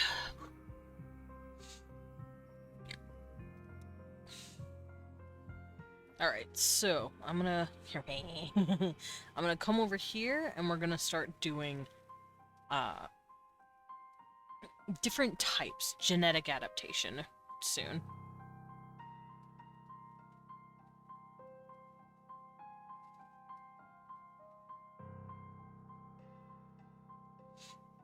Most of the AI stuff I've seen isn't even trying to hide that it's generated, with its weird airbrush look and gross looking texture warping mid-video. Like, I really don't get it. Yeah, I don't either. I do not care for it. And you can just kind of tell. It doesn't matter what art style it's in. You can just fucking tell. And that's because our eyes are very good at pattern recognition. There's a reason humans are known to have something called pareidolia. We see patterns in faces and, like, silhouettes and shit that we would never actually need to see it in. And AI art is playing off of that pareidolia because it has a lot of the same telltale signs, no matter what the art style it's using. And you can just sort of fucking tell. Now, there are instances where you will see an art style and go, that's not AI, and that's because you can't tell. Because the art style is so different, it doesn't have those normal tells. But for the most part, it does. I could actually go to Pinterest and, like, pick out 2 AI pictures, because it's everywhere on Pinterest. And, like, still be able to tell, even if they're, like, differently styled, I could still tell. Also, welcome back in, Arson. Welcome in, everyone. I will say I personally won't buy the new Pokemon game because fuck Nintendo. Hell yeah, okay, I will let you guys all know this now. I agree with Loros. I am not... Oh, Hi, Sama.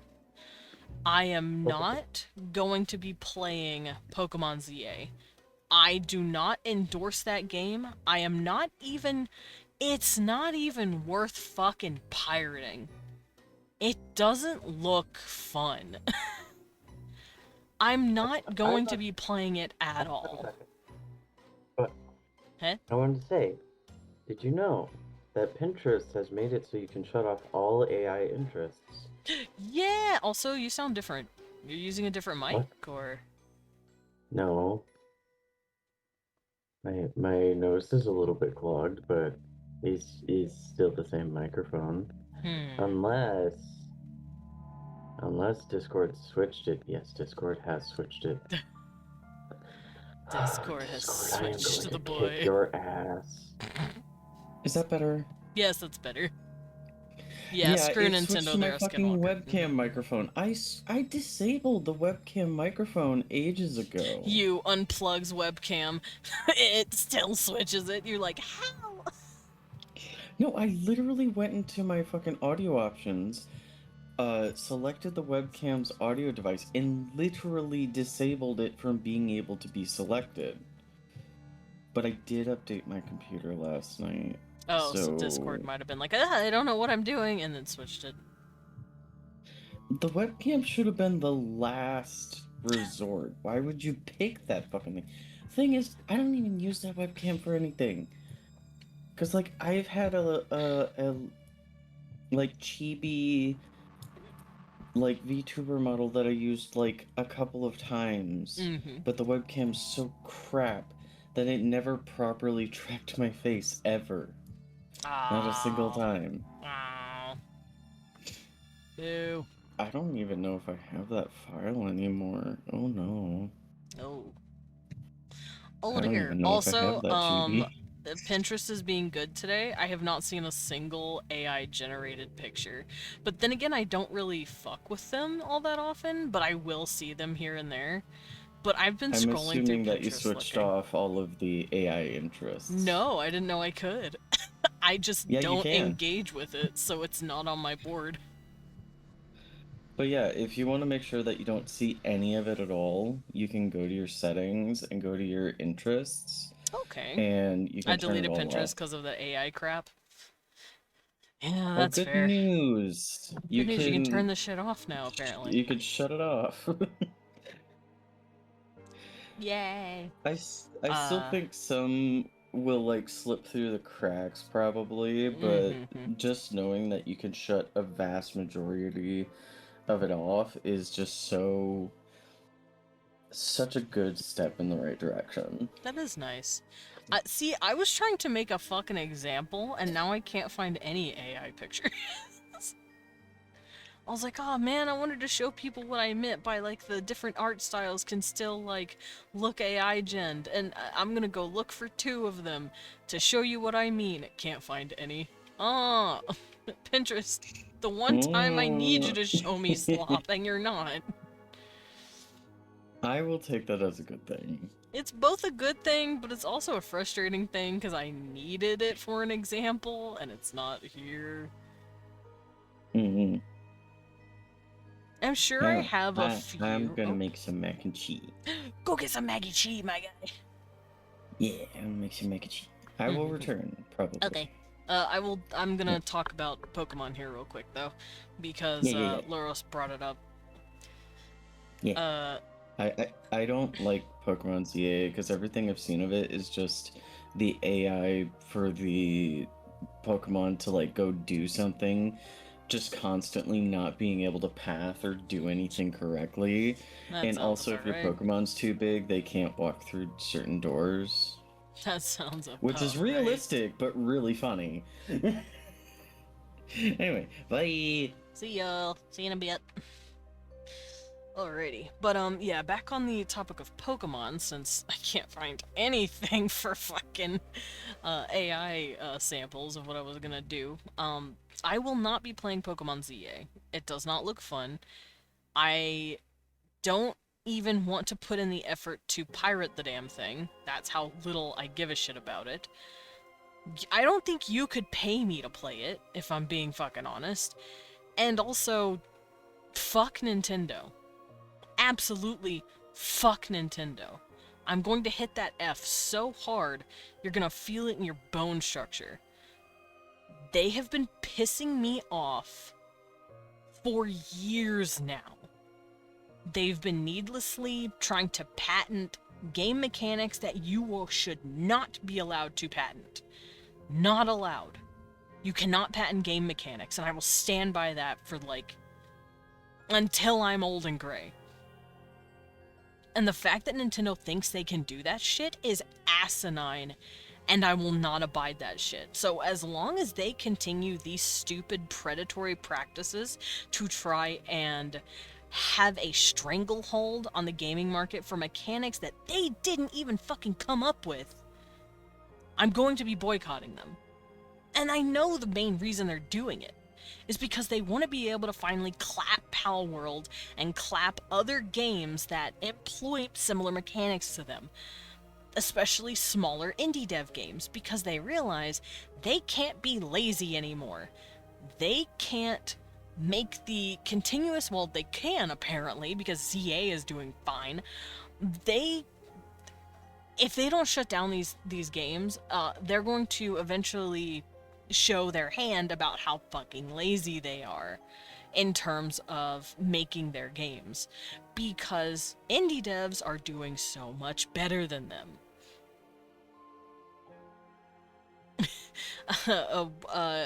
Yeah, I don't even care if my dad works there. Screw Nintendo. He does. Totally, guys. You gotta believe me. My dad works there. Luro says what I'm trying to say is that while I personally wouldn't play it, I did find the game itself, from what I've been looking at, was both actually challenging in fights, but I've loved the fuck out of the game's characters and lore. I just don't fuck with the Switch 2's greed and the bullshit the company puts their employees through. That is also another thing. Fuck the Switch 2.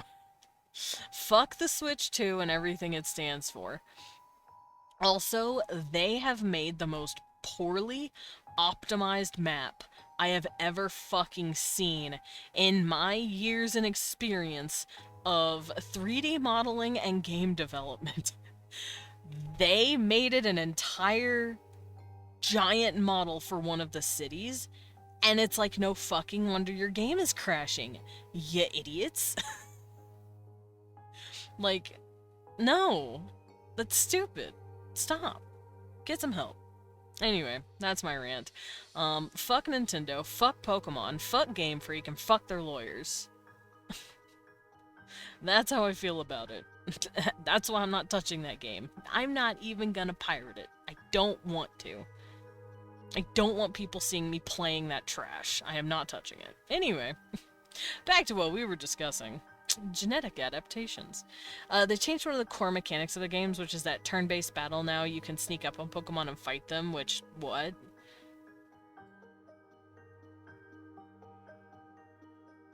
That could have been a thing since the beginning if they thought about it for more than 2 seconds.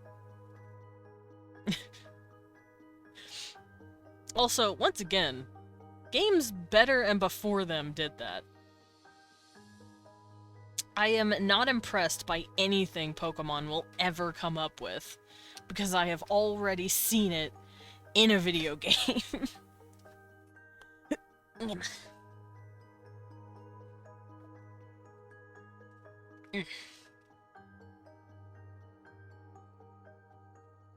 Alrighty, let's get back to what I was doing. I'm gonna close out Pinterest because,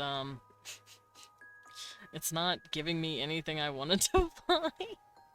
I was looking for, like, 2 instances of, like, 2 AI arts that were, like, differently art styled, but you can tell they're AI because of, like, the similar, ways they were generated, and, surprise, surprise, my Pinterest is clean of that shit. I didn't even shut it off. It's just my Pinterest doesn't interact with that shit. Which is interesting. Eh, oh well. It just means I don't have any AI art pinned on my Pinterest. The only stuff I care about when it comes to Pokemon, the amount of new furries that come out, because I will always be down to see that.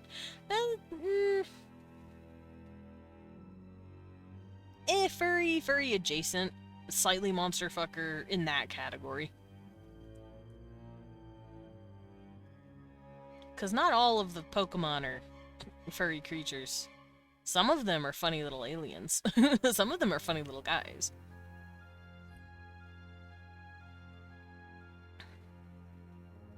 Okay, so let me close out all my Pinterest stuff.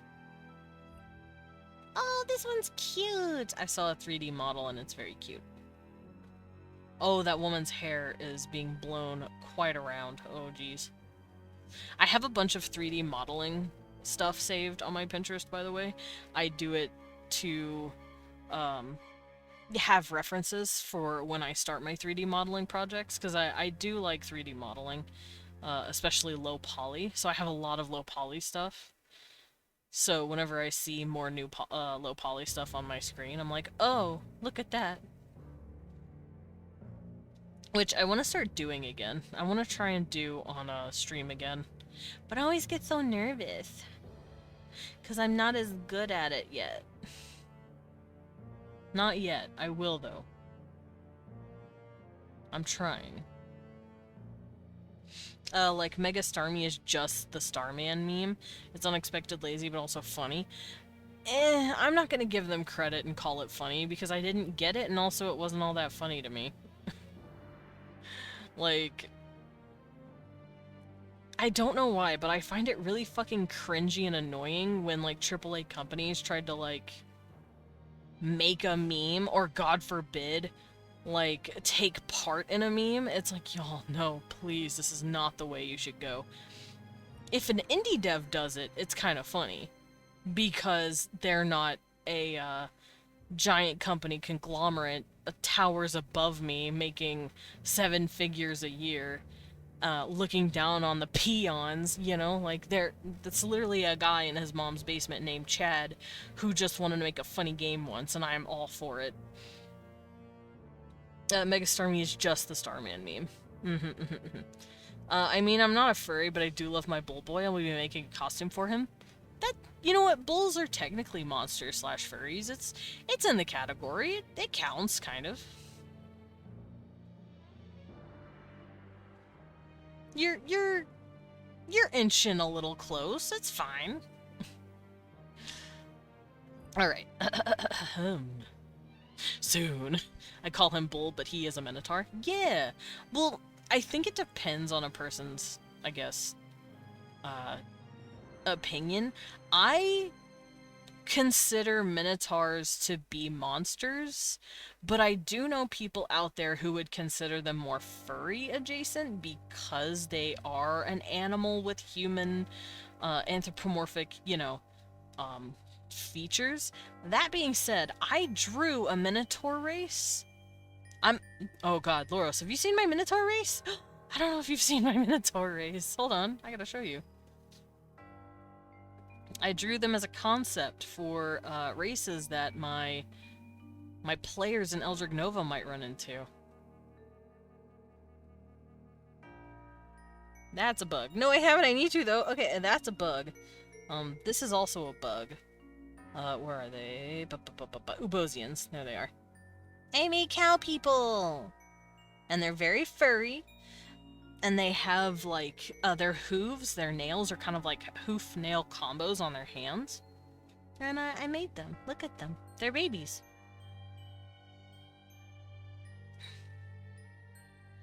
Ta-da! I just like to draw people they would smooch. Listen, man.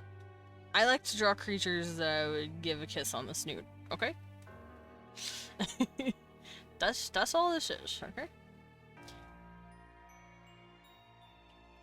I am glad you like them, Loros. As the resident Minotaur, I wanted to share them with you. But yeah, for me, it just depends. Like, it's like, oh, is a wolf furry a furry, or is the werewolf a furry? It's like, the werewolf is probably both monster and furry, so this thing could also be considered both a monster and a furry. Because if I were to go onto Fur Affinity and look up a bull, let me do that, actually, and not have porn, thanks. Let's turn off the porn. I don't want to look at porn right now. There we go. Werewolves are furries that can also categorize themselves as monsters. Yeah. Your minotaurs are one of my favorites, though. Yay! Hey, can I not look at bull feet? Thanks. I'm just trying to look at a regular-ass bull.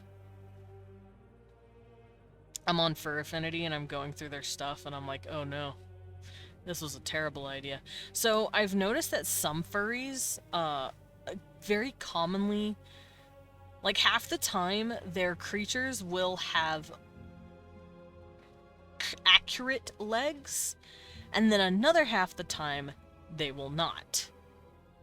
So when I see the separation between furry and monster, furry animals seem to have more human characteristics to them than they do the animal. So, like, you'll see wolves, foxes, even certain cows and bulls, like I pulled up here.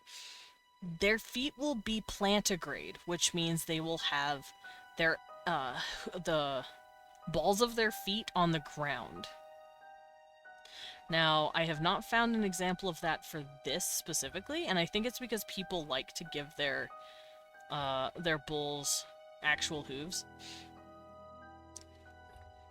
Me just wanting mac and cheese, but had to wash the pot first. Oh no, save him. I will say put them as a sort of furry monster as well, because firstly, the idea of one was like werewolves long before. That's true. Werewolves predate furries. You have to think about what predates what. For me, I do the accurate legs, to be honest. It's why I'm getting those cool hoof shoes to act like high heels. Same. I also do the... Hold on. I do two things. Accuracy on the legs, and accuracy on the face. Sometimes also the shoulders. If their face looks too human, it kind of freaks me the fuck out. I like it more when they look a little more of the animal that they're based off of. If they've got the big Disney eyes and like the smaller snoot and like the more humanoid face, I'm like, no, this is, no, you know? And then like I said, a lot of furries also give them plantigrade feet, and I'm like, no, that's not how I would do it. But that's also just a matter of opinion. I prefer hooves, I prefer, animal legs. They predate the concept of modern furry. Furries have existed throughout humanity. Well, technically, yes. I'm pretty sure there's people out there who have wanted to bang, like, the Egyptian gods. I'm pretty sure there was a lady out there writing in her papyrus about how, like, I don't know, fucking, Ra was hot. I'm sure people have been out there. Also, we have 1,000-year-old stories of humans, like, literally marrying and shacking up with animal people. Like, the Kitsune wife story, like the fox wife story. the Selkie wife story where literally they would like take the skins from a seal and it was a beautiful girl underneath, you know, shit like that. We've had stories like that for thousands of years. But that doesn't mean they were furries as we know them today. It just means humans have always been fucking freaky. We've always looked at something and seen more in it. We love to paradolize and anthropomorphize things even when they don't need it, because we're funny little guys like that, and that's how we express sympathy and empathy for things that aren't human. I feel like an image about Victorians or something wearing big round paper mache animal masks. That'd be really funny. Also, I've been playing around having the very thick hunch down necks. I like the slight, what is it? The muscles, the back muscles are super big, so they're like kind of hunchied. Maybe not World of Warcraft hunching, because oh my god, that shit is kind of ugly. But definitely a bit more of that hunch in the back. I'm okay with that. We're all anti AI until Wally rolls in and does a little dance with a shoe plant. What does this mean? I'm very scared, Arson.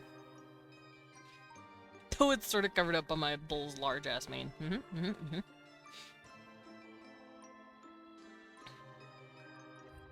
Yeah, so basically, TLDR, I would consider it both. I would consider a Minotaur both able to be claimed by furries and able to be claimed by monster fuckers. But as someone who leans more towards one than the other, I also have expectations and wants for a Minotaur if they are in the monster fucker category, i.e. actual giant bull that looks like it stood up and wants to kill me. We need the monster furry category. Kinda, yeah. What it really boils down to is what the difference between a Minotaur and a bull furry or a cow furry. Yeah, I think it goes down to the individual. Probably. Alright, I'm gonna close this. No more talking about furries and monsters. Now we're going to start talking about monsters. Her name is the Xenomorph. So, genetic adaptation. Apparently they can gestate, whatever they gestate in for a little bit, the larva, it takes on those traits to help it adapt to the environment it lives in. So, you know, if it's a human, they look more human. Apparently if it's in a predator, it looks more predator-like. And if it comes from a four-legged animal, it looks more like a four-legged animal, called a runner. I saw a bull because his bull half as well. A bull. I'm half bull. What's your other half? Another bull. So, I don't know how much of this genetic adaptation should be accepted. And the reason I say that is because I've heard from a few people on both sides saying, yes, they adapt, and other people saying they adapt, but not as much as the later movies like to say. Just wait for the winged xenomorphs. Don't fucking say that! That's horrifying!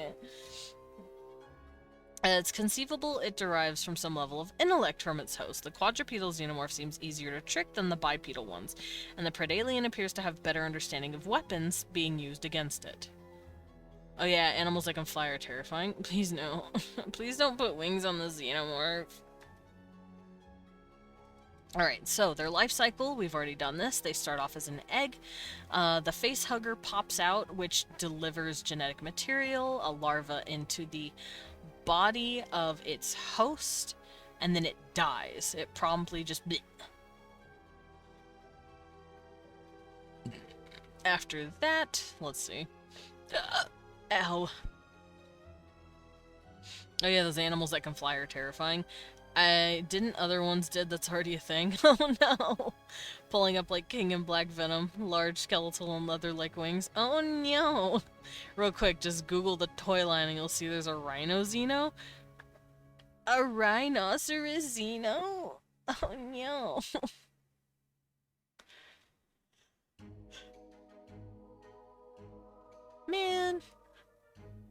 Oh yeah, I talked about this already.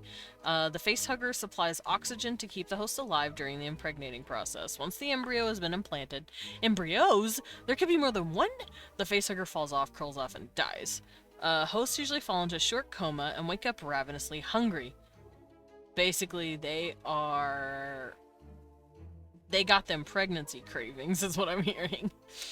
Hours might pass between the host waking up and their time of death. Yautja lived the longest as a result of an extended incubation period. The reason for this is likely due to the genetic complexity of the host. So that means if it is a species that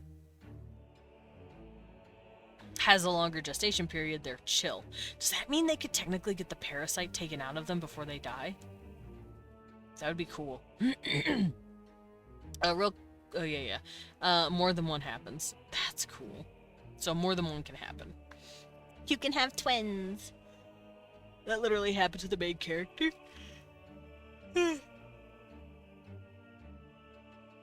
He had twins? I'm trying to remember. Oh, she had twins. Hold on. I have to look this up. I don't remember anything.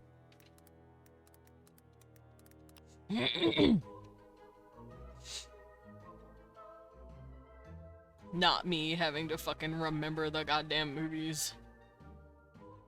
No, she gets the xeno removed and it caused, like, controversy because of abortion stuff. Oh. Oh, that's right. Okay, now I know what you're talking about. I was like, wait, when did she have twins? As I'm being silly. You know what? That was the point, though. People don't understand that pregnancy is viscerally body horror in a way. You have a thing growing inside you for multiple months, siphoning your nutrients and making your bone structure weaker. That's horrifying. Not all the shit that could go wrong during it. Something could get stuck. Something could get lodged. Something could turn in a weird direction. Maybe it could start killing you. You could start killing it because you have what is it called? Rhesus negative blood type and they have positive blood type. That happens. A mother's body can literally start killing the embryo because they have negative and positive blood types. That happened to me as a baby. My mother has rhesus negative blood type, and I had to be taken out early because her blood type was trying to kill me because it thought I was a parasite. And in a way, I kind of was. That's what inspired them with the director's wife's pregnancy. Yeah, it's horrifying. So much can go wrong. Does that make you a rhesus puff? Yes. Yeah, Rh negative blood type parents can start attacking the fetus in the body if they do not have Rh negative blood. Which is wild to me, but it happens. But that was the point of Alien, to show this horrific thing, because birth is considered this beautiful thing where new life is brought into the world. In actuality, it can be pretty horrible. There's blood everywhere. There's sinew everywhere. It's very messy. It's very gross. It tears your body up for like a year. It can tear your body up permanently.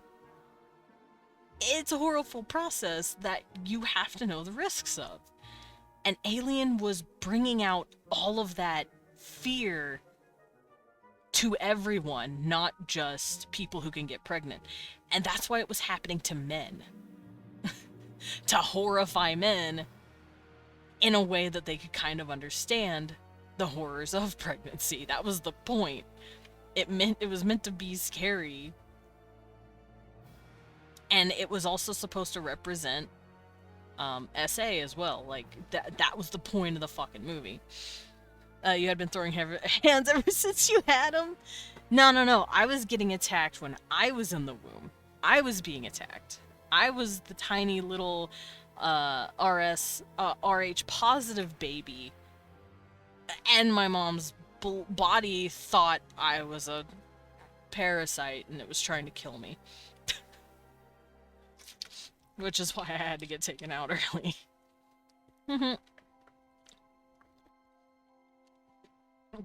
Meanwhile, my brother napped 2 weeks late in in the WOM.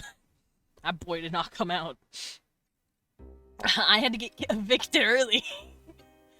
They were trying to spawn kill you. That's crazy. I was getting spawn camped. I was. Anyway, happy Halloween. Woo! Let's see. Yeah, the host falls into a short coma, gets real hungry, gets the fucking pregnancy munchies. Blah, blah, blah, blah, blah. However, in some cases, the host will awake, not gradually, but suddenly, just in time to be conscious of the chest bursters push out into the world. Their state of normalcy will only last seconds or minutes. It's proven that when a host awakens, there's some sort of memory lapse in which they don't remember anything that's happened to them. The short-term memory loss is most likely a result of the temporary oxygen deprivation caused by the facehugger's tail, as it asphyxiates its host. Different facehuggers all are known to exist, including some highly abnormal ones. I know that there's the normal one, the royal facehugger, which gives rise to queens or to members of the Praetorian caste. The latter, which may be promoted to queens later on. However, there are also poorly known caste of giant facehuggers, which are known as queen facehuggers, but don't seem to be related to queens directly. Then why the fuck are they called that? These giants don't seek to impregnate hosts, but merely protect the ovomorphs. Oh, never mind, I guess I get it. They use their legs and tail to immobilize potential hosts, allowing regular facehuggers to latch onto victims' faces and impregnate them. I'm cursed with this knowledge, and now so shall you. There's a company that makes adult toys of the alien facehugger. I have been cursed with the knowledge of this. Thank you. I'm horrified of the implications. Let's see. Another highly apparent form is the infectoid facehugger, which doesn't implant an embryo, but rather fuses itself to the host body, transforming the host into an undead zombie-like being linked to the alien's hive mind. Yeah, but that's... I don't remember any of that. That doesn't feel right. That... What movie is that? Huh? Where is that from? Oh, it's from the Aliens video game in 1990. That's why. I don't want to include that one. See, this is what I mean by what's considered yes and what's considered no. I would want to consider that no, because that sounds kind of dumb. Let's see, there's Alien Resurrection, Alien vs. Predator. That's been brought up a few times in here because Alien's been fighting the Predator, apparently. But is Alien vs. Predator considered canon? We don't know. It's so confusing. To me, mostly, because I'm not in the community enough to know what they consider canon and what's not. Like, I don't know what the biblical canon is for this shit. They're connected, but they still have some pretty... Well, because oftentimes you'll find the Marines tied to the wall, impregnated, calling out to kill them. Ugh. Ugh. Ugh. Egg. Alrighty, so we got the chest burster, because I've already drawn that guy. So all of this is all the same until they start genetically adapting and turning into whatever. So apparently we've had humans, we've had dogs, and we've had Yautja. Now, for those of you who don't know what a Yautja is, that is a predator alien. Cupcake. Banana. Ba-da, ba-da, da, da, da, da, da, da. Welcome in, everybody. How you doing? Let's get Cupcake a little shout out, shall we? Let me remember how to do that. I'm not a very good mod of my own stuff. Hello, Cupcakey. There they are. There's the cupcake. You're here with an exploded face? Why's your face exploded? I can't remember, but I've heard the predators made the aliens, or at least cultivate them, letting them loose on a planet to hunt them for sport and victory, is the ultimate ardor for the predator race. Like I said, I have no clue. I have not heard anything about that. Also, hello, Mr. Mallow, welcome in. For those of you coming in and not knowing what is happening, hello, hello. I'm Desmond Dracula. I'm a vampire bat butler, also known as a battler. I go by he, him pronouns, and I like to draw as well as role build on Wednesdays. I also play a variety of games, from RPGs to roguelikes. And today, I am doing something for World Building Wednesday. It is spooky month, and I like to do spooky world building stuff whenever it's spooky month. And right now we are discussing the biology of the xenomorph from Alien. I have been playing Alien Isolation, and I've been sitting there speculating how the alien works. And I said, fuck it, let's make it a Wednesday to just discuss it in full detail and figure out how this thing works. The infection made the beginning monsters harder and explosive, and I keep forgetting they explode when they die. Oh no! I am so sorry. Also, how was Hollow Knight? Was it fun? I already did that. Like I said, the aliens operate in their universe similar to an invading parasite. There's multiple batches of them, so the predators have a planet with them to hunt. There are several different spaceships that have been infected with them. There's even a group of aliens who eat the Xenos. They just say, it's a snack time. How do you eat them? They're so gross and acidic on the inside. Unless they eat acid. Do they eat acid? I don't know. Ugh. Anyway, we've discussed the chest burster, and I'm assuming they all look roughly the same until they start to change. And the genetic adaptation is either from humans, we've seen humans, dogs, and Yautja. Yautja are the predators, for those of you who don't know what it is. They're the mouth clamper guys.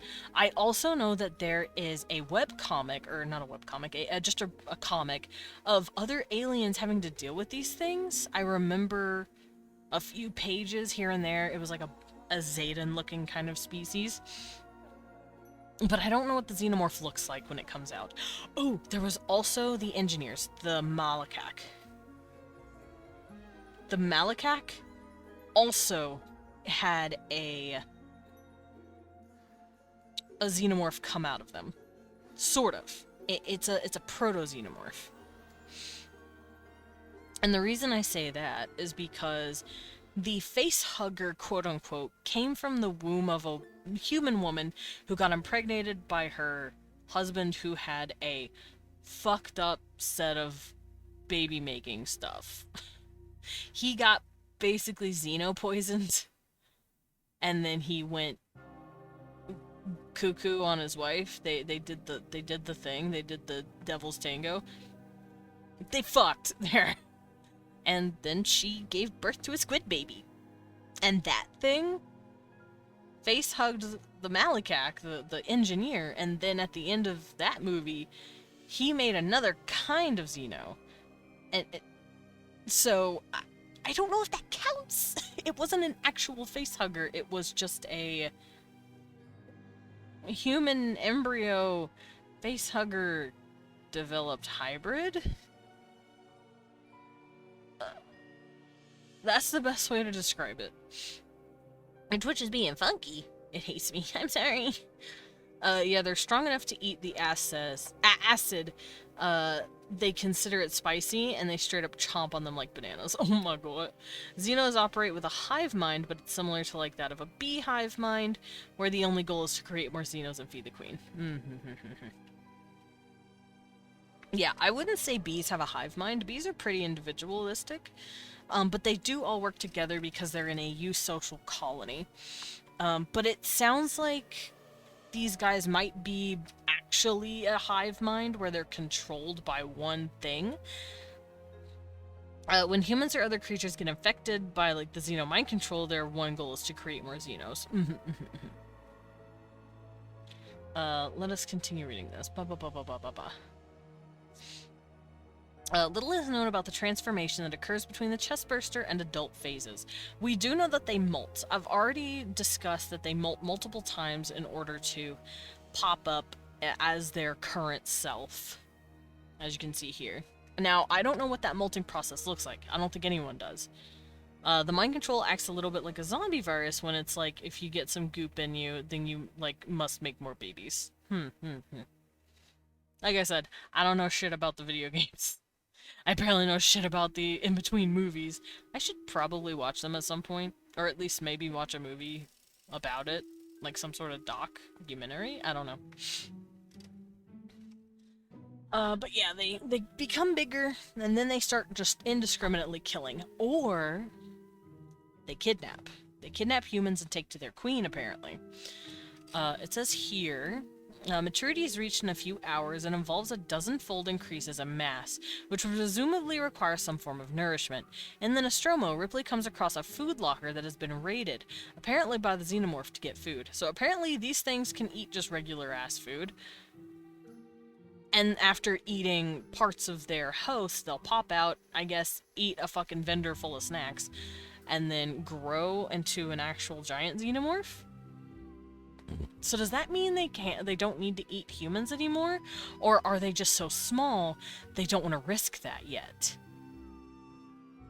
Because if the chest burster is too small to, like, actually start eating a person, maybe they don't want to risk it, so they'll start eating food that's easier to get to, and it's not of living beings. The Marvel Universe is doing a tie-in with them, and it's actually kind of cool. Weapon X stole Azino and combined it with a Predator with Wolverine. I'm assuming you are on text-to-speech, or speech-to-text, I guess. A little column A, little column B. They're super weak when they first hatch. I figured. They're probably really weak, and it's probably a better idea for them to just find food that's, like, easier to get a hold of, instead of, like, going after a living thing to eat. I am sorry. Why are you apologizing? It's fine. I'm just asking. So yeah, once it becomes an adult, it's a drone, and she's murdering, and I'm assuming it's a lady. We don't know. Like I said, I have 3 theories hanging in the air right now. That you stream when I'm working, so I have to pull out. I'm having to pull out, talk to you, and then quickly show you into my pocket. I see. I'm very flattered. I'm here with. Hi everyone. I'm here at Arson's work. How are you? Hi, it's me.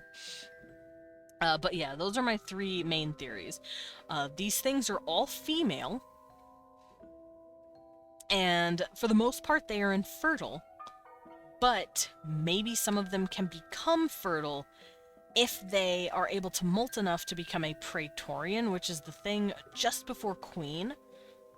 And then if given the opportunity, let's say a queen dies and they don't have any queen eggs, like, getting ready, a Praetorian will become a queen. That happens in naked mole rats. If a queen goes, a female can actually become fertile instead of infertile and take her place. Because fun fact, naked mole rats work the same way bees do. They have infertile females, 1 fertile queen female, and then she has a handful of dudes hanging out with her, where she just makes babies all day with them.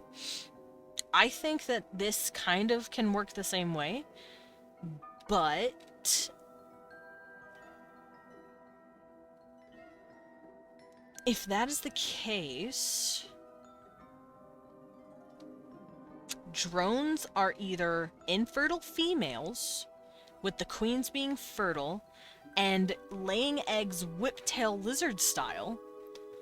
Xenomorphs are all hermaphroditic in nature, and only the queens are the ones that are allowed to, like, have eggs. These guys, like, are for some reason unable to have eggs. Maybe they're infertile hermaphroditic, or maybe only their male parts work.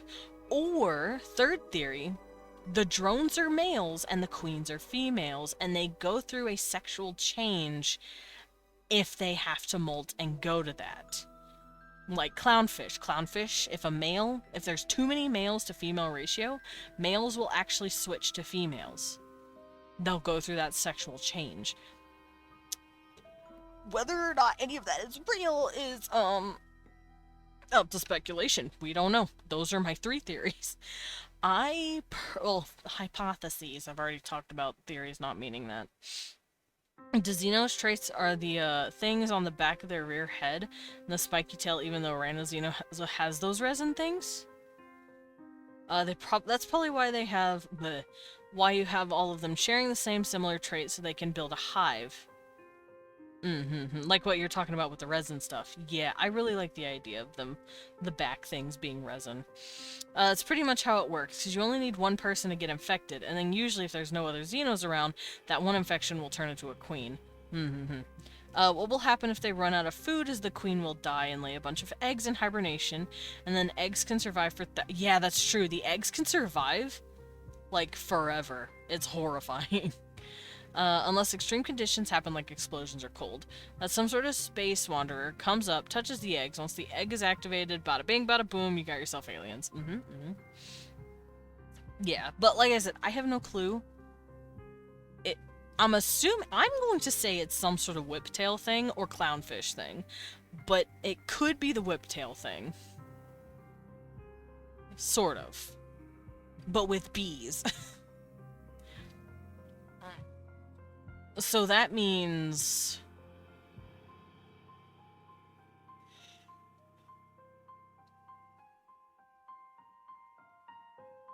That means it would technically be the host being considered the male part of the DNA, whether it's a male or female of that species, while the xenomorph is the female of the species.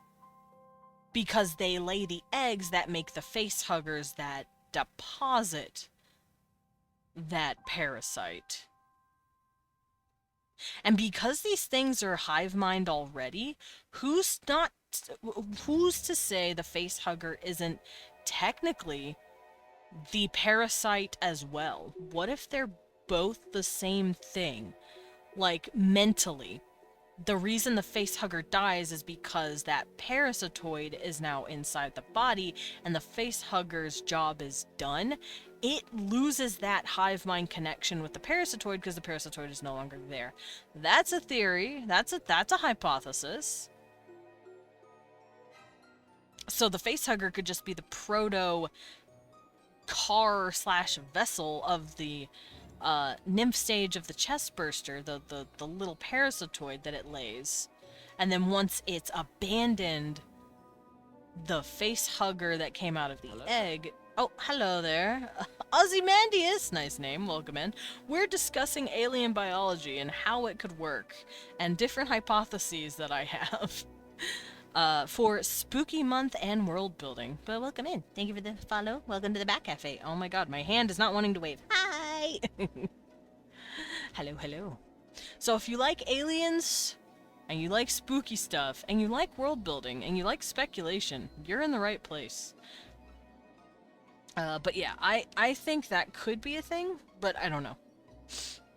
Because I don't see the facehugger being the thing that created the parasitoid. The facehugger is clearly some sort of transporter.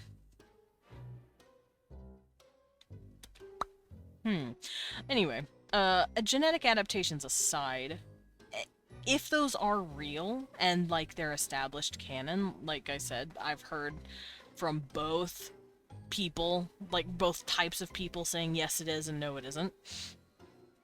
Because some people love the Yautja xenomorph and other people fucking hate it.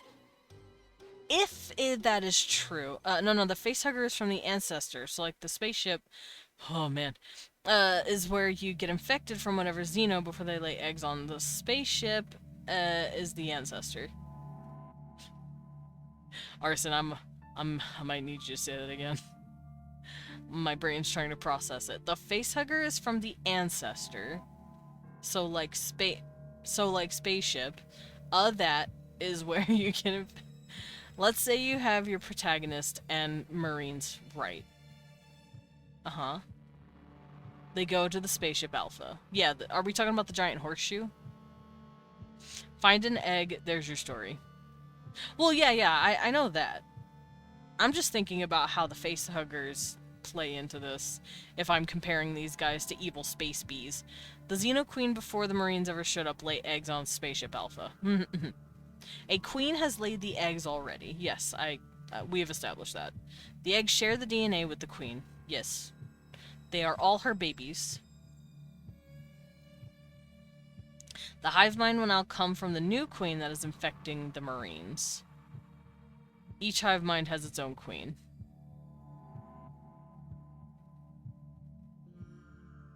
No, I was trying to think of ideas of... Hello? Hold up. Did I hear something?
I was muted. I got caught. Hold up. Okay. Alright, no, I was talking about how, like, facehuggers die after they implant the parasitoid inside its host. What causes it to die? Is it because it's, like, just done with what it's supposed to do? Or does the hive mind just not need it anymore and just kind of, you know, lets it go, in a way? Alright, so each hive mind has its own queen. Once all the marines are dead and they run out of food, the cycle continues. The queen dies, lays a bunch more eggs. A new queen will be made. And now Desmond will be infected. No! Fuck, they'll have creepy wings. And they'll be little. They will be the tiniest. You'll get the tiniest xenomorphs you ever have seen. It's because once they hatch, they have a limited amount of time. Oh, while they're weak against the new elements, that's why a lot of the scientists who capture and study them usually keep them in jars of liquid. They just straight up die if they're out for a while? I see. So if you can run out the timer, you'll be fine. That's what I'm hearing. So, if they just have a limited amount of time... Huh. Alright, so back to adult and genetic mutation. I like the genetic adaptation stuff. Theoretically, if you cause an egg to hatch, but then don't get infected, the hatchling will die, including the eggs that was in the hatching. Huh. So, all the larvae inside the facehugger will die as fuck. That's pretty cool. I didn't know that. Like I said, I haven't seen every movie. I am just... They operate like sperm. Oh. Makes sense. Little is known about the transformation, blah blah blah blah blah, when the first drone encountered... oh, yeah, no. The drone on the Nostromo and the, Savannah pole is considered... Yeah, it's considered a drone. A bright standing body, no visible eyes, a tail, blah blah blah, we already know this. Another widely accepted idea is age. Xenomorphs found on LV-426 were more than a few days old, while all of the others encountered were less than a day old. On the other hand, some hives seem to have a distinct coloration for each caste, in which the drones are black and the warriors are very dark blue. The color difference indicates the age is not a factor.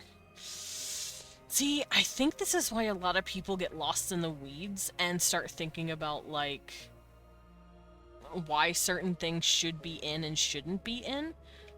But I think it all has to do with the fact that they've been adapting from so many types of aliens that this stuff might start happening. I haven't seen every movie either. I've read a ton of the books and played a bunch of the games. The reason why the lore is all over the place is because in order to make more movies and sell more toys, they sold the license out, so a bunch of people wrote a bunch of different things. That would make sense. They want that money, dude. They want that toy money. For the most part, you can just follow the Ripley timeline and that's considered canon. Yeah, I've heard a lot of people just tout just Ripley's universe as canon. But then again, they also rejected Prometheus. And didn't... Oh, Ripley timeline. Not Ridley. I was thinking Ridley Scott.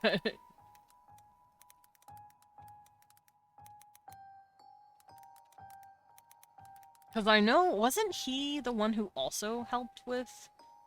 Did he make Prometheus? He did make Prometheus, but people still reject it. He made Alien Aliens. He didn't make 2, but he made 3. Did James Cameron make 2? I don't remember. Ellen Ripley was in the first 4 films. She was in Alien. Oh, Aliens is Alien 2. That's confusing. Alien, Aliens, Alien 3. That's confusing. Anyway, she was in Alien, Alien 2, Alien 3, Alien, hold on, I lost my place, and Alien Resurrection. So, if we're looking at Ripley's timeline, it would be the first 4 movies. If we're looking at the Ridley Scott timeline, it's Alien 1, 2, and 3, Resurrection, Prometheus, Covenant, and Romulus. So it wouldn't be including... Oh, wait, no, crossovers. Predator and Predator Requiem.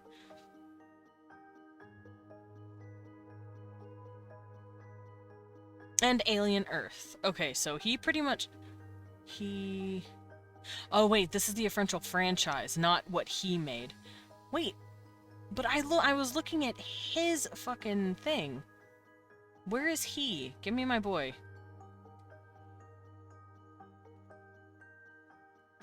I'm looking for the guy himself, not the fucking movies. Hi, Pats! Welcome in. How you doing? Alright, so his films. He made he made Alien. He was the director.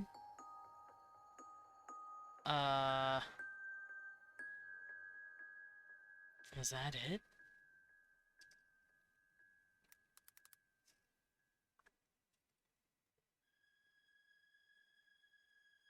All he did was make a bit of Alien Covenant.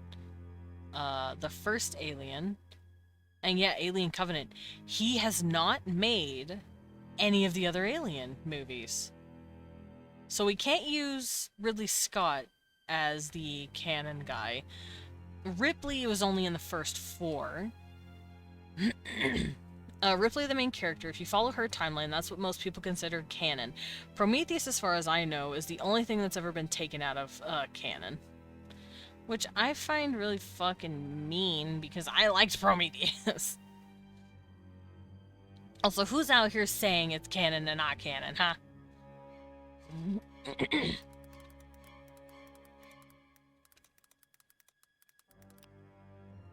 Let's actually do this fucking, research real quick. In Alien, Predator, and Alien vs. Predator, large volume of media available, blah blah blah. What is canon? In fiction, canon denotes the material, blah blah blah blah blah. Just because a piece of media is set in the wider Alien Predator universe, that doesn't make it canon. Okay. What is canon here? The hierarchy of canon is theatrical films, video games, books, comics, and then toys. Even this list is not bulletproof. Elements within a single tier canon do contradict each other. For example, the setup of Wayland Industries, seen in Alien vs. Predator, do not match with that of Wayland Corp, shown in Prometheus, despite both companies fulfilling the same role to the Weyland-Yutani Corporation. So basically what I'm hearing is, because a bunch of people had their hands in the same pie, there's been a lot of controversy on what is considered canon and what is not. And I know a lot of people don't like the Alien vs. Predator stuff, and apparently they don't like Prometheus. I don't know how they feel about Romulus, though. How do they feel about Romulus? Each of the 4 films of the Alien series has been released in an alternate cut that includes additional or altered scenes that change or expand the movie's plot. One exception is special edition of Aliens, blah blah blah blah blah. Intended version by director James Cameron, and it's congruous with both of its theatrical release. Okay. This is tiring to think about. This is tiring to think about. I didn't realize how big of a, like, franchise this was in terms of, like, this is canon, this isn't canon. I know people do that with the Predator movies, too, to a lesser extent.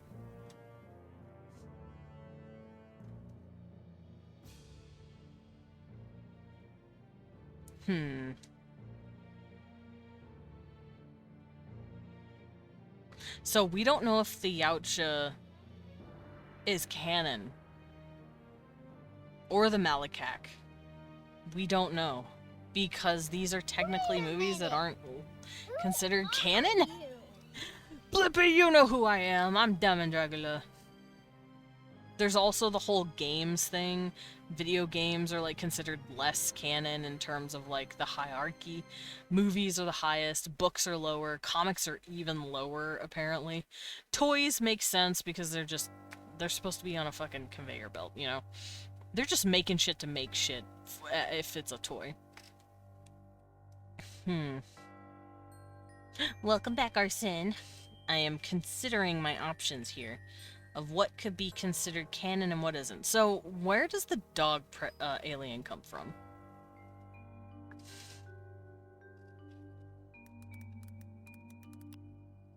The bipedal one. The runner. That's what it's called. What movie is that from?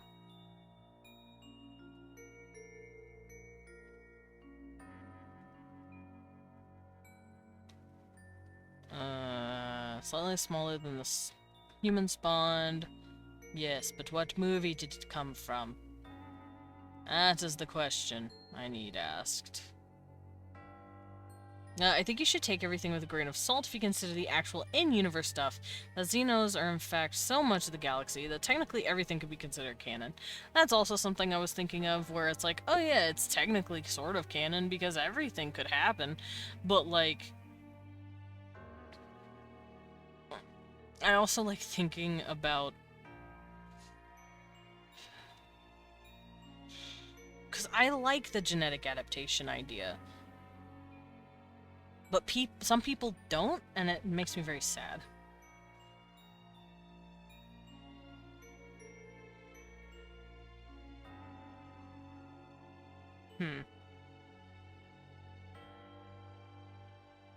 Also, I know some people want to take into consideration H.R. Giger and how he feels about the different designs as well, because he was the dude who literally created the first one. At least that's what it says here. But I'm trying to figure out what movie this is from. I think it's from 3. A runner, at least. I think it's in 3. So this would technically be canon? Quote unquote?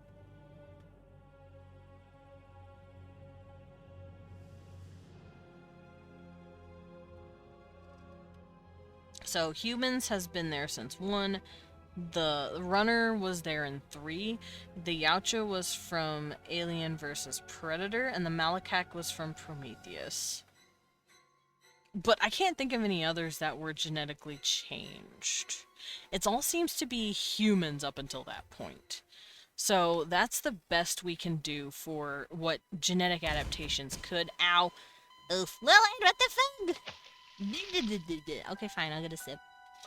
You bully me and then tell me to drink?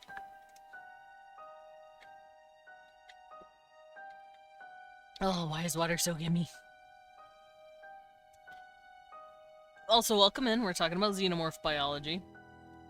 And I am discussing, the genetic adaptations right now. Because we've got our we've got our timeline here. Starts as an egg. The egg pops out a facehugger. Oh, your waifu. Yeah, my waifu. The facehugger can either be normal or a royal facehugger. Now, I don't know what the fuck they do to make it royal. Unclear. And then it turns into a little chest burster after it's been implanted in a host. And then it crawls around, eats a lot, and then turns into a big boy. Yeah, I've been calling them bees this whole time. I put over here, they can make a hive of resin created from their saliva, but they also have pipes on their backs. And those pipes can also make resin, possibly? So we're like, maybe they're giant evil bees. They're also Hey, eusocial. did you know you're cool? You're cool, what the fuck? You're cool. You're cool. You're cooler. Bye. But I don't know how they go about making a royal face hugger, but they... Evil bee. Beevil. Yeah, they're beevils. But clearly there would probably be a royal chest burster. I gave her a little hat, and then they become a giant queen. But also, like mole rats, a xenomorph drone can technically become a bigger version with a head crest, and then that can turn into a queen if need be. But that is just if need be.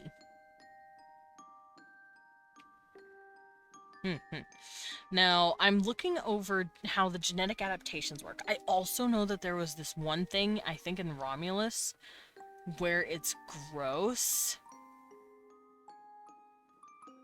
There's also some sort of gross-ass clone of Ripley and the Queen, and it's fucking disgusting looking. And it's called a newborn. And it's gross. It's disgusting looking. The royal status kind of comes from the first come, first serve. There was an instant where two twins were born first, and they fought, and the one of the twins was killed, the other became the queen. That actually happens in bees too. There will be a moment where the bees, when coming to make a new queen, they will give multiple bee larvae royal jelly. We don't know how many, but they make a good amount of them.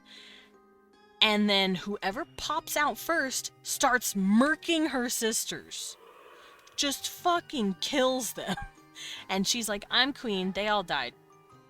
By who? I don't know, it could have been anyone. Anyway, crown me. Like, bees do that shit too. They will kill other potential queens so they can be the queen. It's rough. Actually, some beekeepers have started... Bees be like, let them fight. Yeah. Some beekeepers have actually started snatching out these little queens before they are fully grown, and keeping them safe, and then letting them grow all the way, and then making new hives with them, and saving them from their murder-happy older sister that hatched first. This is actually how a lot of beekeepers make new bees. They also try to introduce drones from hives that do not share any genetic material with them, because drones are the reason these queen bees can even lay eggs. Because that's how eusocial bees work, at least. Hive bees. There are plenty of bees that don't work this way. There's just two bees that get it on and then fuck off. The hive ones work this way. So yeah, I could definitely see that happening. Arson, because that happens with bees. I'm trying to figure out how this newborn fits into this, but he's very ugly, I will give him that. But it's apparently made by some sort of clone. A cloned queen. Probably cloned by Wailing Yutani, because they're crazy. Pred-alien, Predator alien! This thing is cool. I didn't know it existed. A pred-alien is apparently a xenomorph born from a predator. They've taken on the traits of a predator. They've got, like, the cool mouth thing going on. They have some of the dreads. Preline! Yeah, me trying to pronounce anything. Which, the dreads on them, I don't really see why they had to do that. Because xenomorphs don't have hair. They don't take on our hair. Oh yeah, isn't that a thing? Xenomorphs take on forms based on the host? That's apparently what happens, but I've heard from people that that's not what's supposed to actually happen, not to the extent that we see it. So I'm the very confusioned. Because I'm not in those discussions. I don't know what's considered true canon and what isn't. As far as I'm concerned, all of it's real, but, like... I know purists might argue with me about that. I am not a knower, no. I'm not here to argue with purists or debate with them. I'm just here to understand. I really like the predator alien looking thing. It's kind of what I had in mind when I made Kavach. I'll open him up because he's a baby boy. Who wants to see him again? I love him.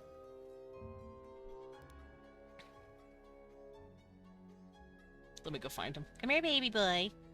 There you are, cutie. This is kind of what I was going for when I made him. Although I am tempted to give him 4 arms instead of just the 2. I'm not a furious, I'm just here to talk about Xenorhinos. That is absolutely fair. Smash. Fair, fair. But the reason he looks like this is because he has been spliced. He's not a xenomorph, he's not from a crazy evil bee culture. He was literally made in a lab as a bioweapon because scientists were like, hey, there's this DNA we found of an extinct alien species, but it's not stable. Let's make it stable by putting it with other species. And that's why he's got those spikies and the little tail. And the little bunny ears. I call them bunny ears, but they're actually like satellite dishes. That's from the dead alien species. He can also warp his skin like chromatophores to kind of like hide in the shadows. And they've also combined Juraxian and Proxian DNA with this dude, which is why he has that plate on his head. The plate is Juraxian in nature. But he also has a nose like a Proxian. Even though Juraxians don't have noses. Xenos don't like the other Xenos. There've been several instances of like different Xenos fighting other tribes. Which would make sense. They're like, whoa, you smell way too different to be like my homie. Let's fight. It could also just be the race pitting other alien species against each other through proxy to see which one's stronger. Clearly, the Oucha one would probably win. He got Jurassic Parked. He got Jurassic Parked. He did. Cause like, his original creation was, okay, we found this really cool ancient DNA, and we don't know how to employ these chromatophores to make him go invisible, quote-unquote invisible. So they went, fuck, how do we do this? The DNA is unstable. Tauramian. Yeah, let's get that shit in there. They're very aggressive and territorial, and it keeps their DNA stable, so we're going to use them as a foundation. The Tauramian... Here, I will show you all each these creatures as I talk about them, because I have them. So they took a little bit, not of these guys, but of these guys, and said, hey, let's put this in there to give this dude an edge. That's where he got his mouth parts and his skin coloring. And then they went, hold on, and the head part a little bit. Then they went, wait, it's stable now, but like, he's kind of useless and also doesn't have any other like ways of seeing. So they went, okay. What if we put in Proxian DNA as well? Which he has those little raptor feet. And he has echolocation. And they're like, cool. But what if he, like, can't pick up things that are hiding in plain sight? Because of the echolocation limitations. And then they said, okay, fine. Fuck. One more DNA splice. The fucking, this dude. A Juraxian. Y'all have seen the Juraxian. I posted him on, Blue Sky.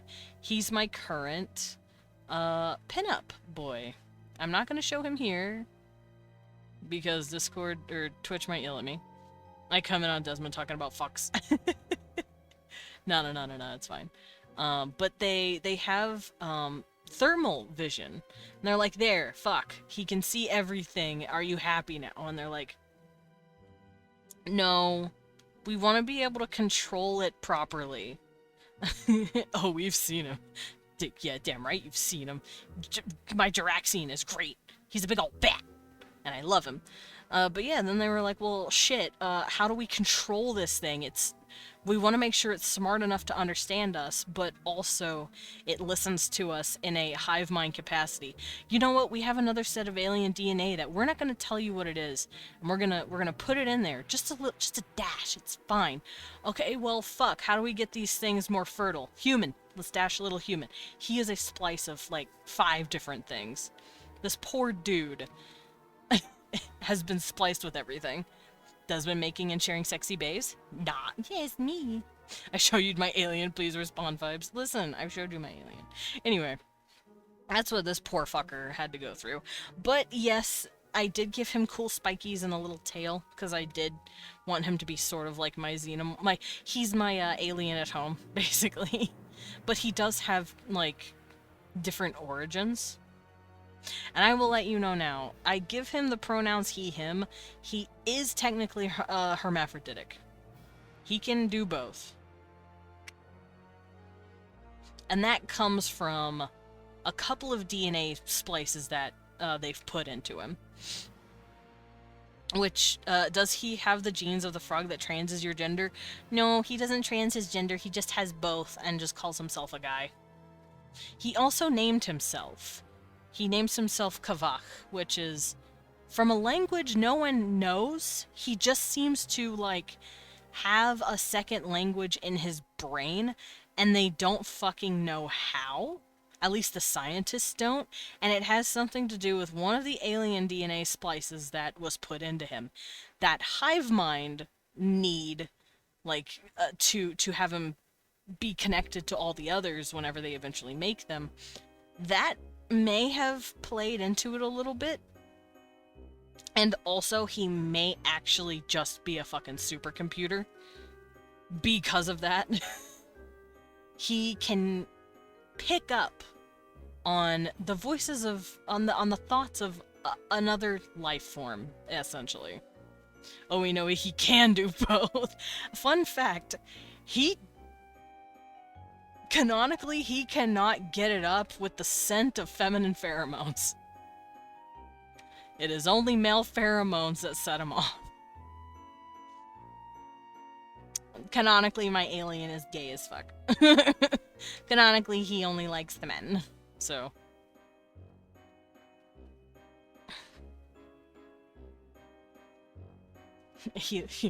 Damn. PP said no. Like I said, this is all stuff from, like, comics that I want to eventually make. I got no chance. I'm sorry, Cupcake. Maybe you have a chance with one of his Splice brothers, because obviously the company making him is gonna make more than one. Duh. I have a series to write. Now, the question is, all of these aliens and, like, monsters that I've made, I do want to make as webcomics, but I've been thinking...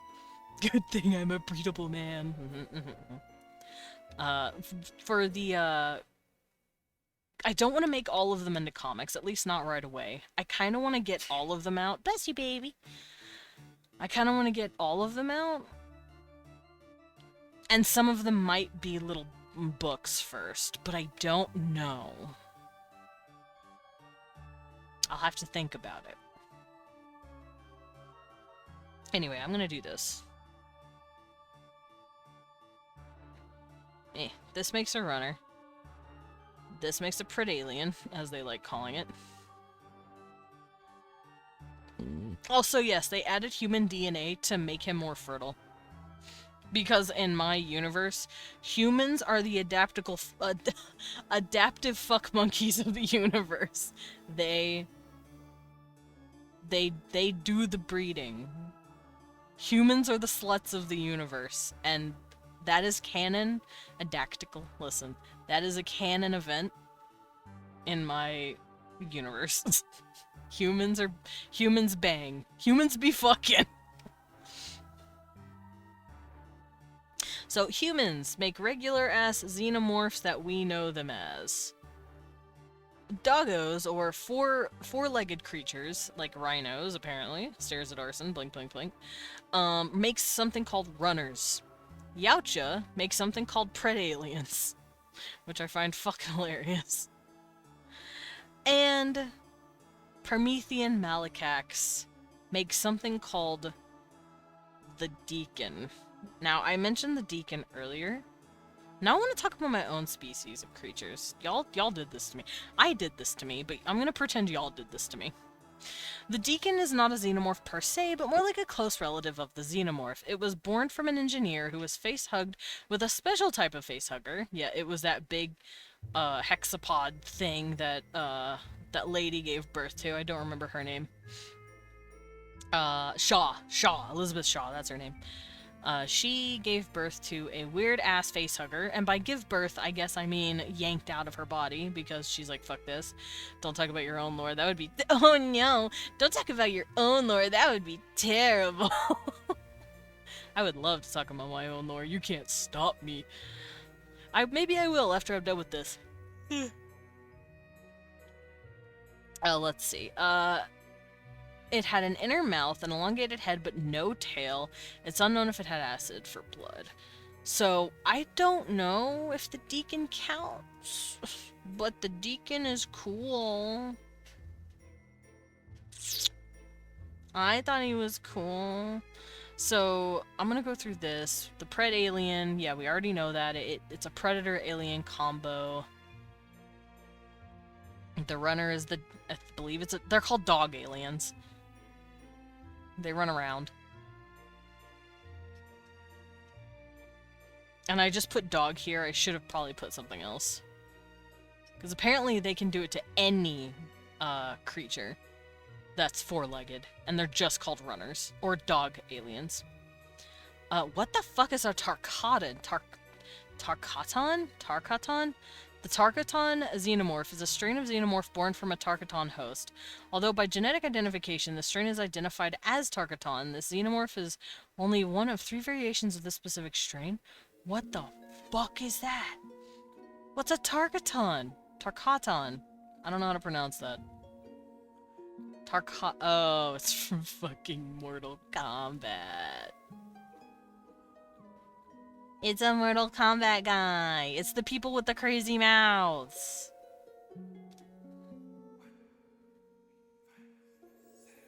These guys are wild looking.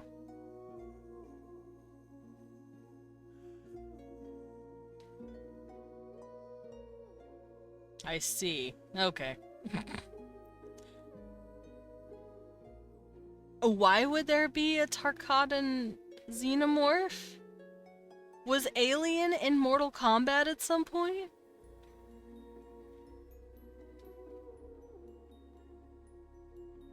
I'm pretty sure I remember that. It's been an absolute delight, one of these streams. Like I said, I know quite a bit about, but even when I don't know...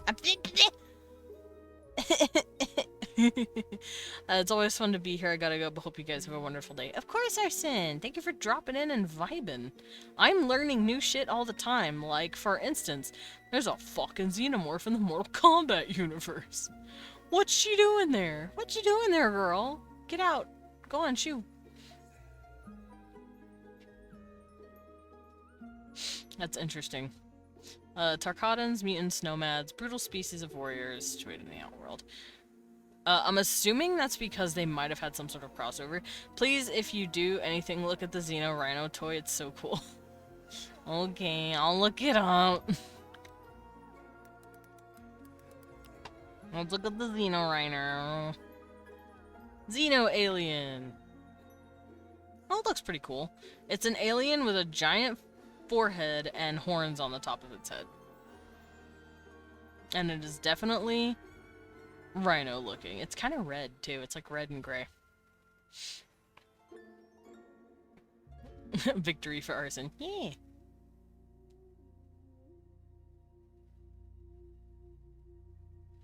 Alrighty. Back to the thing. Yeah, I did not know Tarkatan was a thing. I'm gonna just write it down. Tarkatan. Unclear if thing. Mortal Kombat.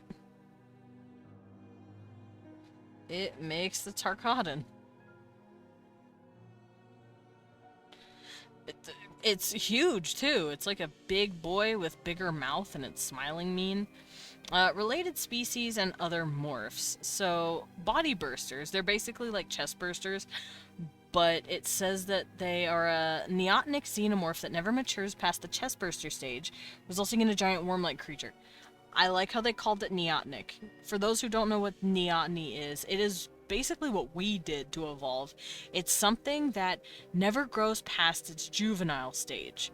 So, like, if you look at a monkey, for instance, an adult chimpanzee's face is a lot longer than ours, but our face is a lot flatter, like a baby's. That's because we have perpetual baby monkey face. That's neoteny. Axolotls do the same thing. Axolotls are just baby salamanders that grew up, but they still look like babies. So a body burster, conversely, would be a xenomorph that stays like a snake, which is very interesting. Imagine not going... Imagine... I'm a kid going. God, I can read, I promise. I gotta get up early tomorrow, and it's past my bedtime. Have a good sleepies, Cupcake! Get a good nap. Let's tuck you into bed. So, K-Series, also known as Yellow Xenomorphs due to the coloration, created by Dr. Samuel Kadinsky. See, that's another thing. A bunch of xenomorphs are constantly being made by, like, cloning and people fucking with their DNA. It's like...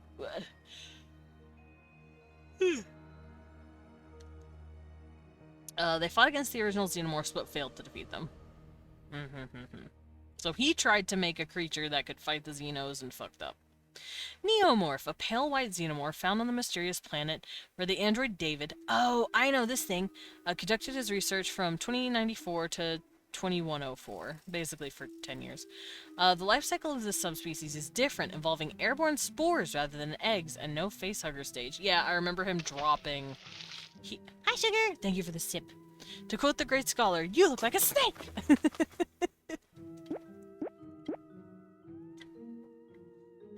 Thank you for the care package. I got a little sip. Let's do a little stretch. And thank you for the pet. Ah! Broke my back. But yeah, a neomorph is not quite a xenomorph, and it grows from, like, spores that were dropped onto the populace. It was interesting. It was interesting. If I'm being honest, it looked kind of like a tiny baby queen in a way. It's fucking gross, though. And, its egg sacs look more like the puff mushrooms than an actual, like, egg. Oh. That hiccup hurt real bad. I hope you know that. Ow. Alrighty, so, the red xenomorph, naturally occurring mutation, easily recognized for their red skin, a red queen mother and her warriors try to take over the war, waging war against the black xenomorph. So these guys are just like red ants versus black ants, kind of. They're like, yeah, we're just red. Interesting. And then the tusked xenomorph, employed as hunting dogs by some Yautja clans, similar to the predator hounds and hellhounds. They look similar to other xenomorphs, possess a pair of tusks. Okay. So I'm not going to write those down in the genetic adaptations because those don't particularly count for me, because genetic adaptation for me has to do with what they've taken in as a host. This isn't telling me what their hosts are. And the red xenomorph is just a natural mutation. Those are just a different tribe of xenos. The neomorph is something completely different. That thing was made because David was fucking around for 10 years on a engineering world using Shaw's body. Remember, spoilers. There's a lot of spoilers in today's little discussion. Alright, so culture and society. They might have some sort of culture. Xenomorph have a caste system similar to that of bees and ants. I've already compared them to both. I figured this out. Major difference is that their caste system is far more complex. It's believed that drones, in this case, used to indicate a worker class. I have been vindicated. I've been calling them workers this whole time. I like the term worker better. That's what I've been calling this thing, the drone/warrior. I consider them workers, which makes sense, and that would mean they are infertile females. Instead of mating, yeah, they are the working caste, not the mating-capable caste. They have a smooth cowl, while the warriors display ridges. See, I don't know the difference. They've been called the same thing. But I'm assuming the warriors are just have a tougher shell. The drones are the ones that bring people, while the warriors just kind of kill indiscriminately? Unclear. Drones and warriors have very different tasks. Warriors defend the hive, drones hunt potential hosts. Okay, yeah. While some live only to protect the queen. Those are called Praetorians. Drone. The base on any hive. The drone is very much worker bees or ants. Their main tasks... See, don't call them drones then. Drones mean male. Drones are fertile males that knock up the queen. Just call them I guess they called them drones because they thought it was cool. I don't know. I guess worker didn't sound cool, but whatever. They have the job of creating nests within their own secretions. I like the idea that the tube makes the resin for that. They're huge, blah blah blah. Acidic body fluids. Warriors, they are drones but with ridges. Yep. No, this is just the caste system. Praetorians, we've already done this. They're royal guards. They're huge. They molted from a warrior or a drone, depending. Okay, here. The Praetorian is said to be created by special eggs and facehuggers known as royal facehuggers. Wait, Praetorians can... Praetorians come from royal facehuggers as well. Interesting. They're larger and darker color than normal facehuggers. I was under the impression that drones can evolve into Praetorians. Maybe they can if there's no queen, but maybe Praetorian is like the first thing that can pop out of a facehugger if they like need queens to be in waiting. Maybe if they need queens in waiting, maybe. I don't know. I'm over here trying to figure this out. But they're known from the royal jelly line, which is passed from the queen herself to the facehugger in embryo. However, there are cases in which Praetorians... Aha, here it is. Praetorians evolve from the warrior caste. The queen selects a warrior to become a Praetorian, and the warrior is then attacked by fellow xenomorphs from the same hive and banished. The warrior must survive on its own for a long period of time. It grows and sheds, becoming approximately 15 feet tall, Jesus Christ, and gaining its head crest. It returns to the hive as a worthy guard to the queen. I see. Besides their guard duties, Praetorian may also act as the princesses. I also just called that earlier. Or immature queens of the hive who can be promoted to queens. The xenomorph known as number 6 started as a warrior and demonstrated the ability to mature into a Praetorian and later a queen. This rapid alteration is another evolutionary trait of the xenomorph to ensure its survival as a species. The xenomorph queen can lay special eggs that are bigger, like queen eggs cells in bees, which are bigger than drone cells. That upon hatching can carry on the species through making other hives after the new xenomorph morphs or cocoons into a queen. Some varying reports of Praetorians with massive shield-like growths on their forearms have been seen. Interesting. Queen! She's funkin' huge. She looks like she has wings, but she don't. Oh, my throat's a little itchy. Give me a second. I've been talking for 3 hours. 3.5 hours now. It's unclear whether the queen engages in combat outside of protecting her hive. I don't think the queen would be out and about. Queens in insect land, at least, stay in the hive at all times making babies because she is that is her job. She doesn't go out and fight. Doesn't mean she can't, she won't. There's also a reason she has Praetorian guards. She needs that protection when she's probably laying 5,000 fucking eggs.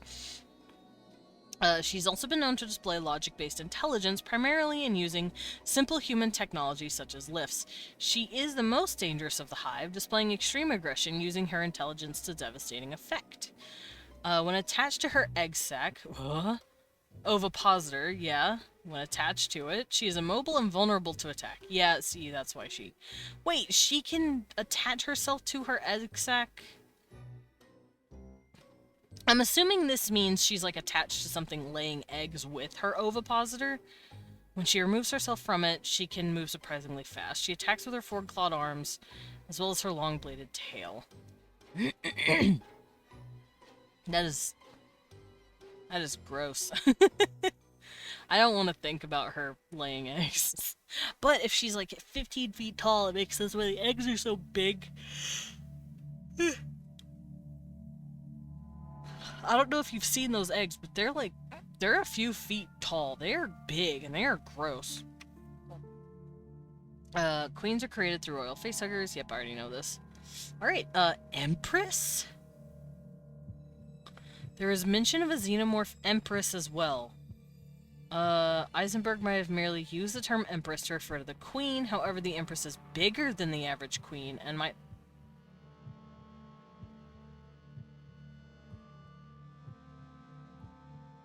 Is that the music?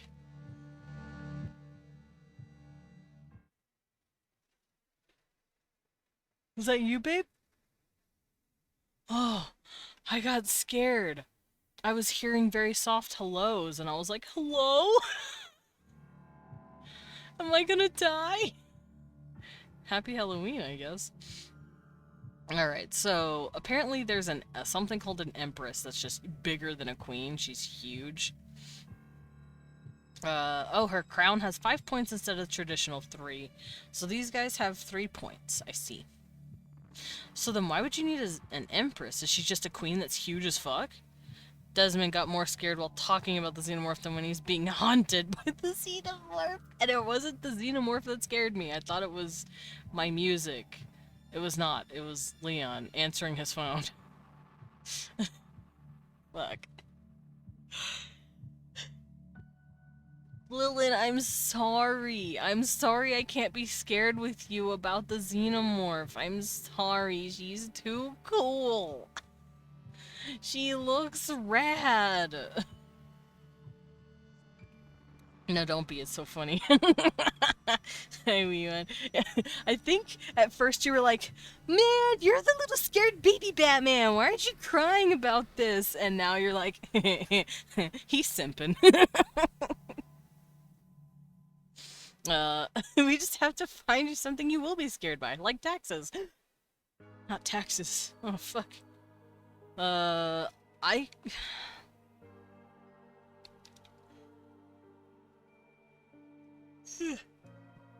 gonna have to think about it, because like I said, the last few horror games I've watched Leon play, I have not been scared.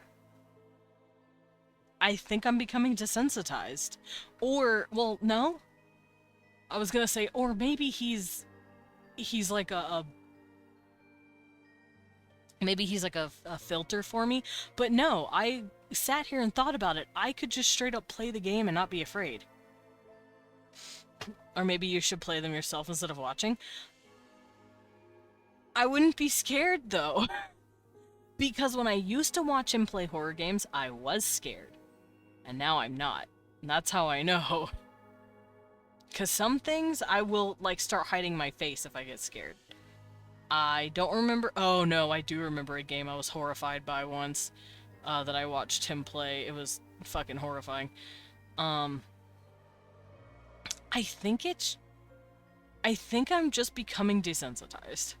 Or there's only a specific kind of horror that can get me now. And I don't know what that is. Yet.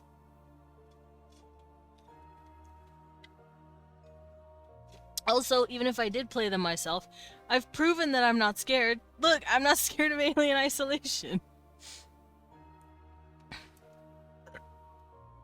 But then again, maybe that's just because, like I said, it's sci-fi, and I'm more in awe with everything rather than being terrified.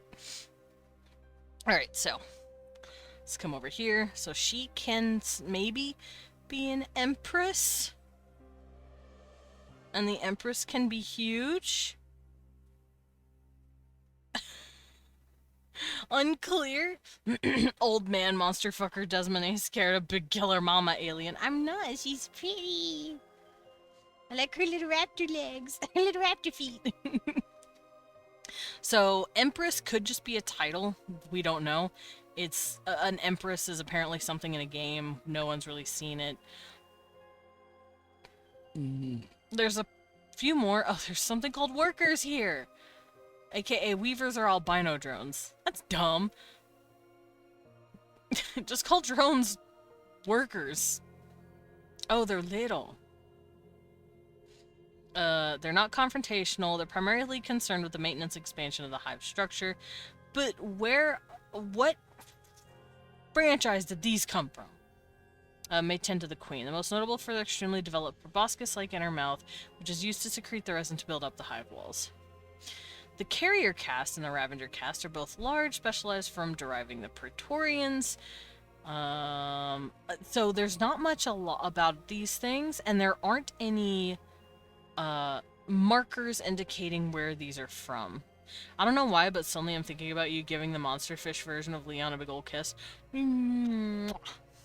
him a big ol' right on his cheek. Apparently there's something called a crusher. There's a lot of caste things happening, and I think it might have to do with adaptations and genetic changes that they connect to just going fucking haywire. I don't think it might be some sort of...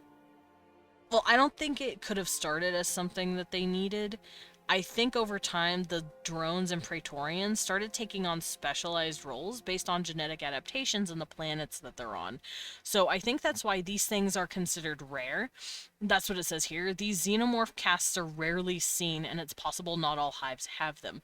I think these things aren't necessary for all hives. So I'm not going to put them down. Oh yeah, that's right. The engineers worshipped the fucking xenomorph, by the way. They had a xenomorph in a temple called the Deacon on their planet and on their ship and stuff. It was just pretty wild. Let's see. That's a Jesus morph. It is a Jesus morph. It's heavily implied Weyland Yutani's original synthetic android David was the chief designer of the first xenomorph egg, and therefore the creator of the species. However, there are no solid facts as to the origin. I think he might have just made a new type. I don't think he made the xenomorphs proper. I think xenomorphs have been around for thousands of years. They're clearly around, especially since the engineers had them in a temple, made reverence. So that means that these guys have been worshipping these things for possibly thousands of years.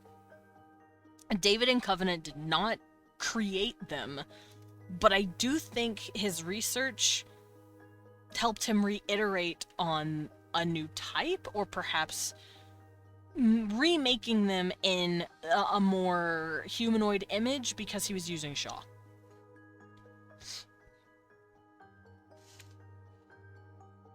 They may have been an artificially created species, or they may have evolved naturally on a planet different from Earth. I think that's what happened.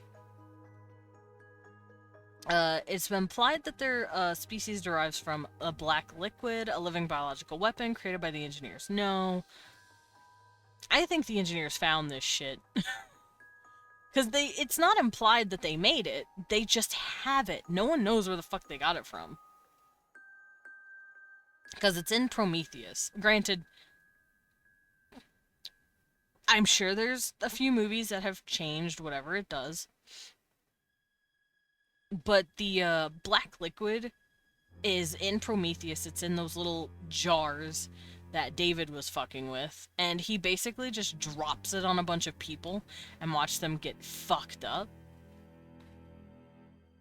But he's figured out how to make eggs.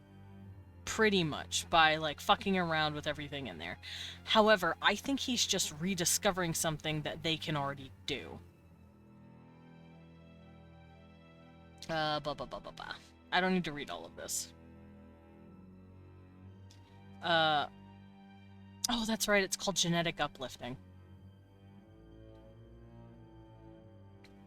Also, apparently there's a chain. People are saying, like, it's some sort of cycle.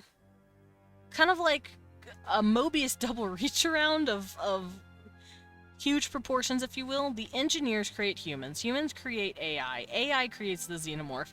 The xenomorph, in turn, is being worshipped by the engineers. It's this giant fucking cycle, supposedly? Unclear. Unsure. But, I cannot speak on it specifically because my theories don't line up with those. My hypothesis don't line up with those hypotheses. Again, Jesus morph. Jesus morph.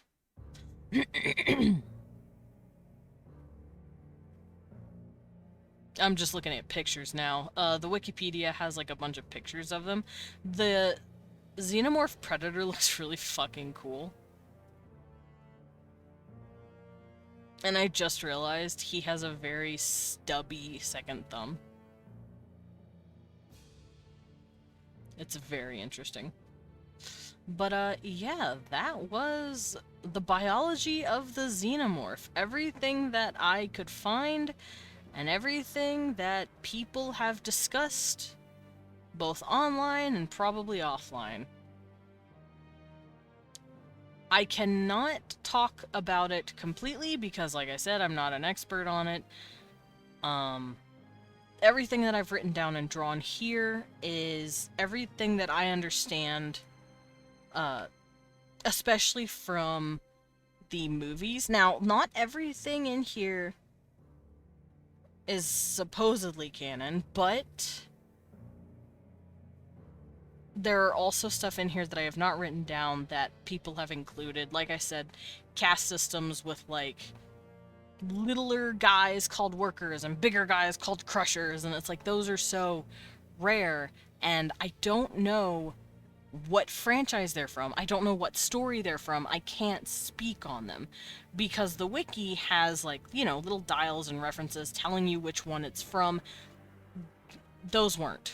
They might be from the games, possibly. If they're from the games, I'm not going to take them as biblically canon as I would any of the movies, because usually the movies are where you want to go first. Hammerpede. I forgot that thing was a thing.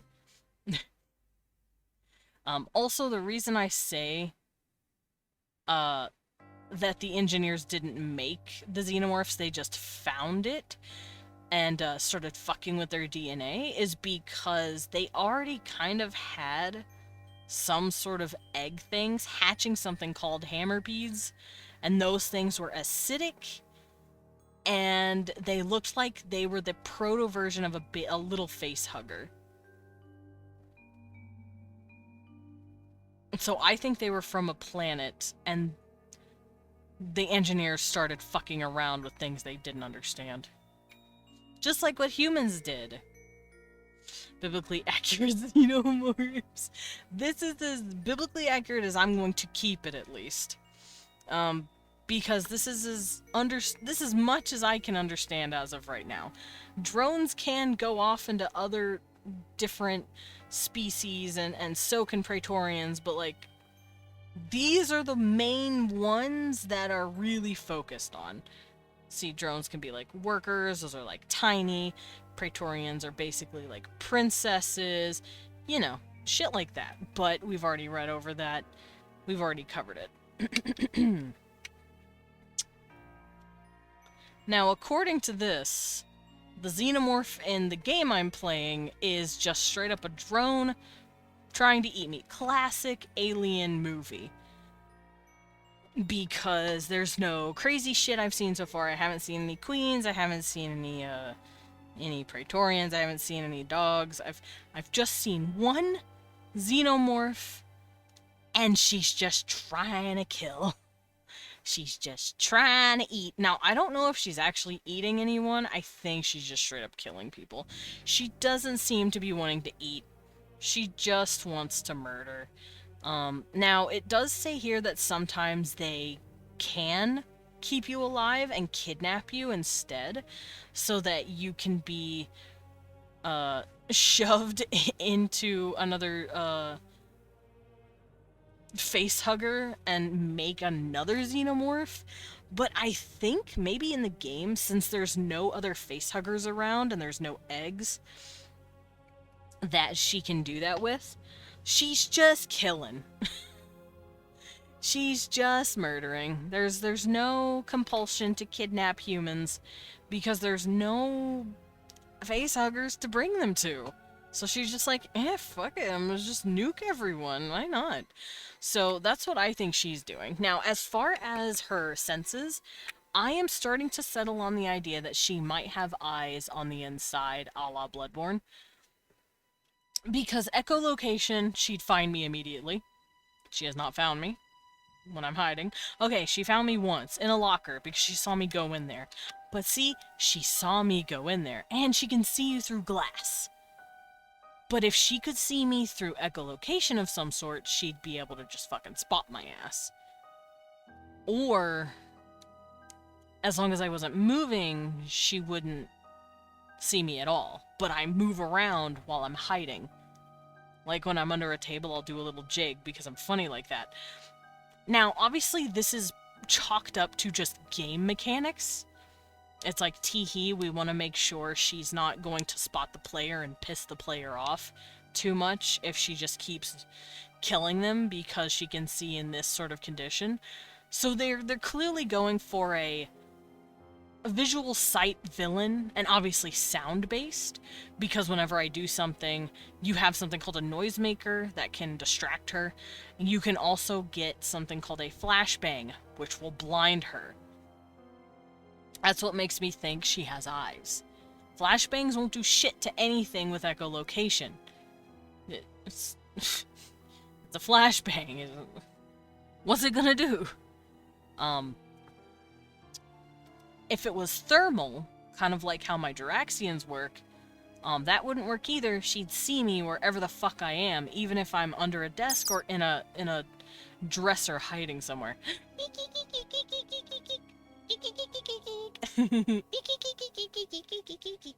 So that's why I think I'm gonna settle on her having actual eyes, just on the inside of that little helmet, and we can't see the eyes because of that like black tint on the top, but she can see through it, kind of like sunglasses. You need to sing sounds back at her for the distraction. Yeah, you can use noisemakers to distract her, so she can clearly hear. She'll also hear, I've tested this on accident when I was playing a few days ago. She hears when I step into, like, the camera that senses me, and she'll start running in, like, what the fuck, what triggered it? So clearly she's sound-based. Which is horrifying. But she's also sight-based. She saw me through glass.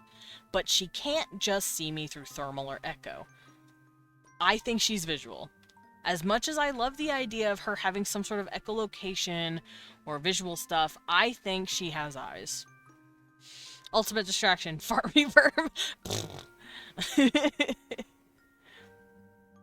I can hear it in my head.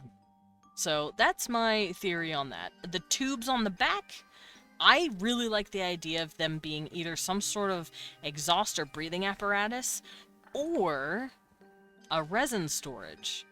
That'd be really interesting. But her mouth could also be resin storage, because they've been known to make resin with their saliva. So the tubes could very well be some sort of breathing or smelling apparatus somehow. Or they could just straight up be stupid fucking tubes on her back. I don't know. Those eventually shift and change into those giant spikes that you see on the Queen. So, eh. As for the spikes on her elbow and her ankles, queen. That's all you need to know. Queen shit? Queen shit. That's all you need to know. Alright, with that, though, I think I'm gonna call it. I have discussed everything I can think of for this thing. I've drawn her head a few times. I've drawn her body, I've drawn the queen's body, I've drawn the face huggers, the eggs, the cycle, and what insects that I think it's based off of, which apparently is correct. They are based off of bugs, specifically bees and ants, which I find really cool. Yeah, that was fun. You're hurting your head? You had a brain fart? Yeah, I had a brain fart. But yeah, we went over their caste, their culture, their life stages, their life cycle, that's what they're called, and the host-based types, like the predator alien, the four-legged alien, and apparently the Tarkatan alien, which is in Mortal Kombat, which I find really cool. But with that, I think we're gonna head on out. I think we're gonna find someone to raid and scare them and go ooga booga. Oof. Who we want to drop in on? Oh my god, I know who I'm dropping in on. Because he's drawing people as princesses, apparently.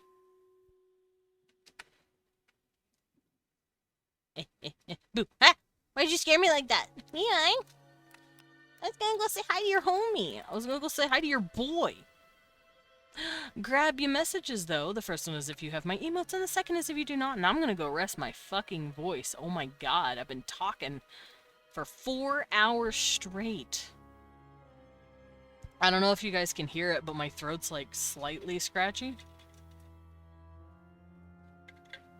Let me get a sip. See you guys tomorrow. Hopefully I get to beat the game. Because I am trying to beat the game. I feel like I'm close. I feel like I can do it. But for now, goodbye, guys. Ba ba ba ba.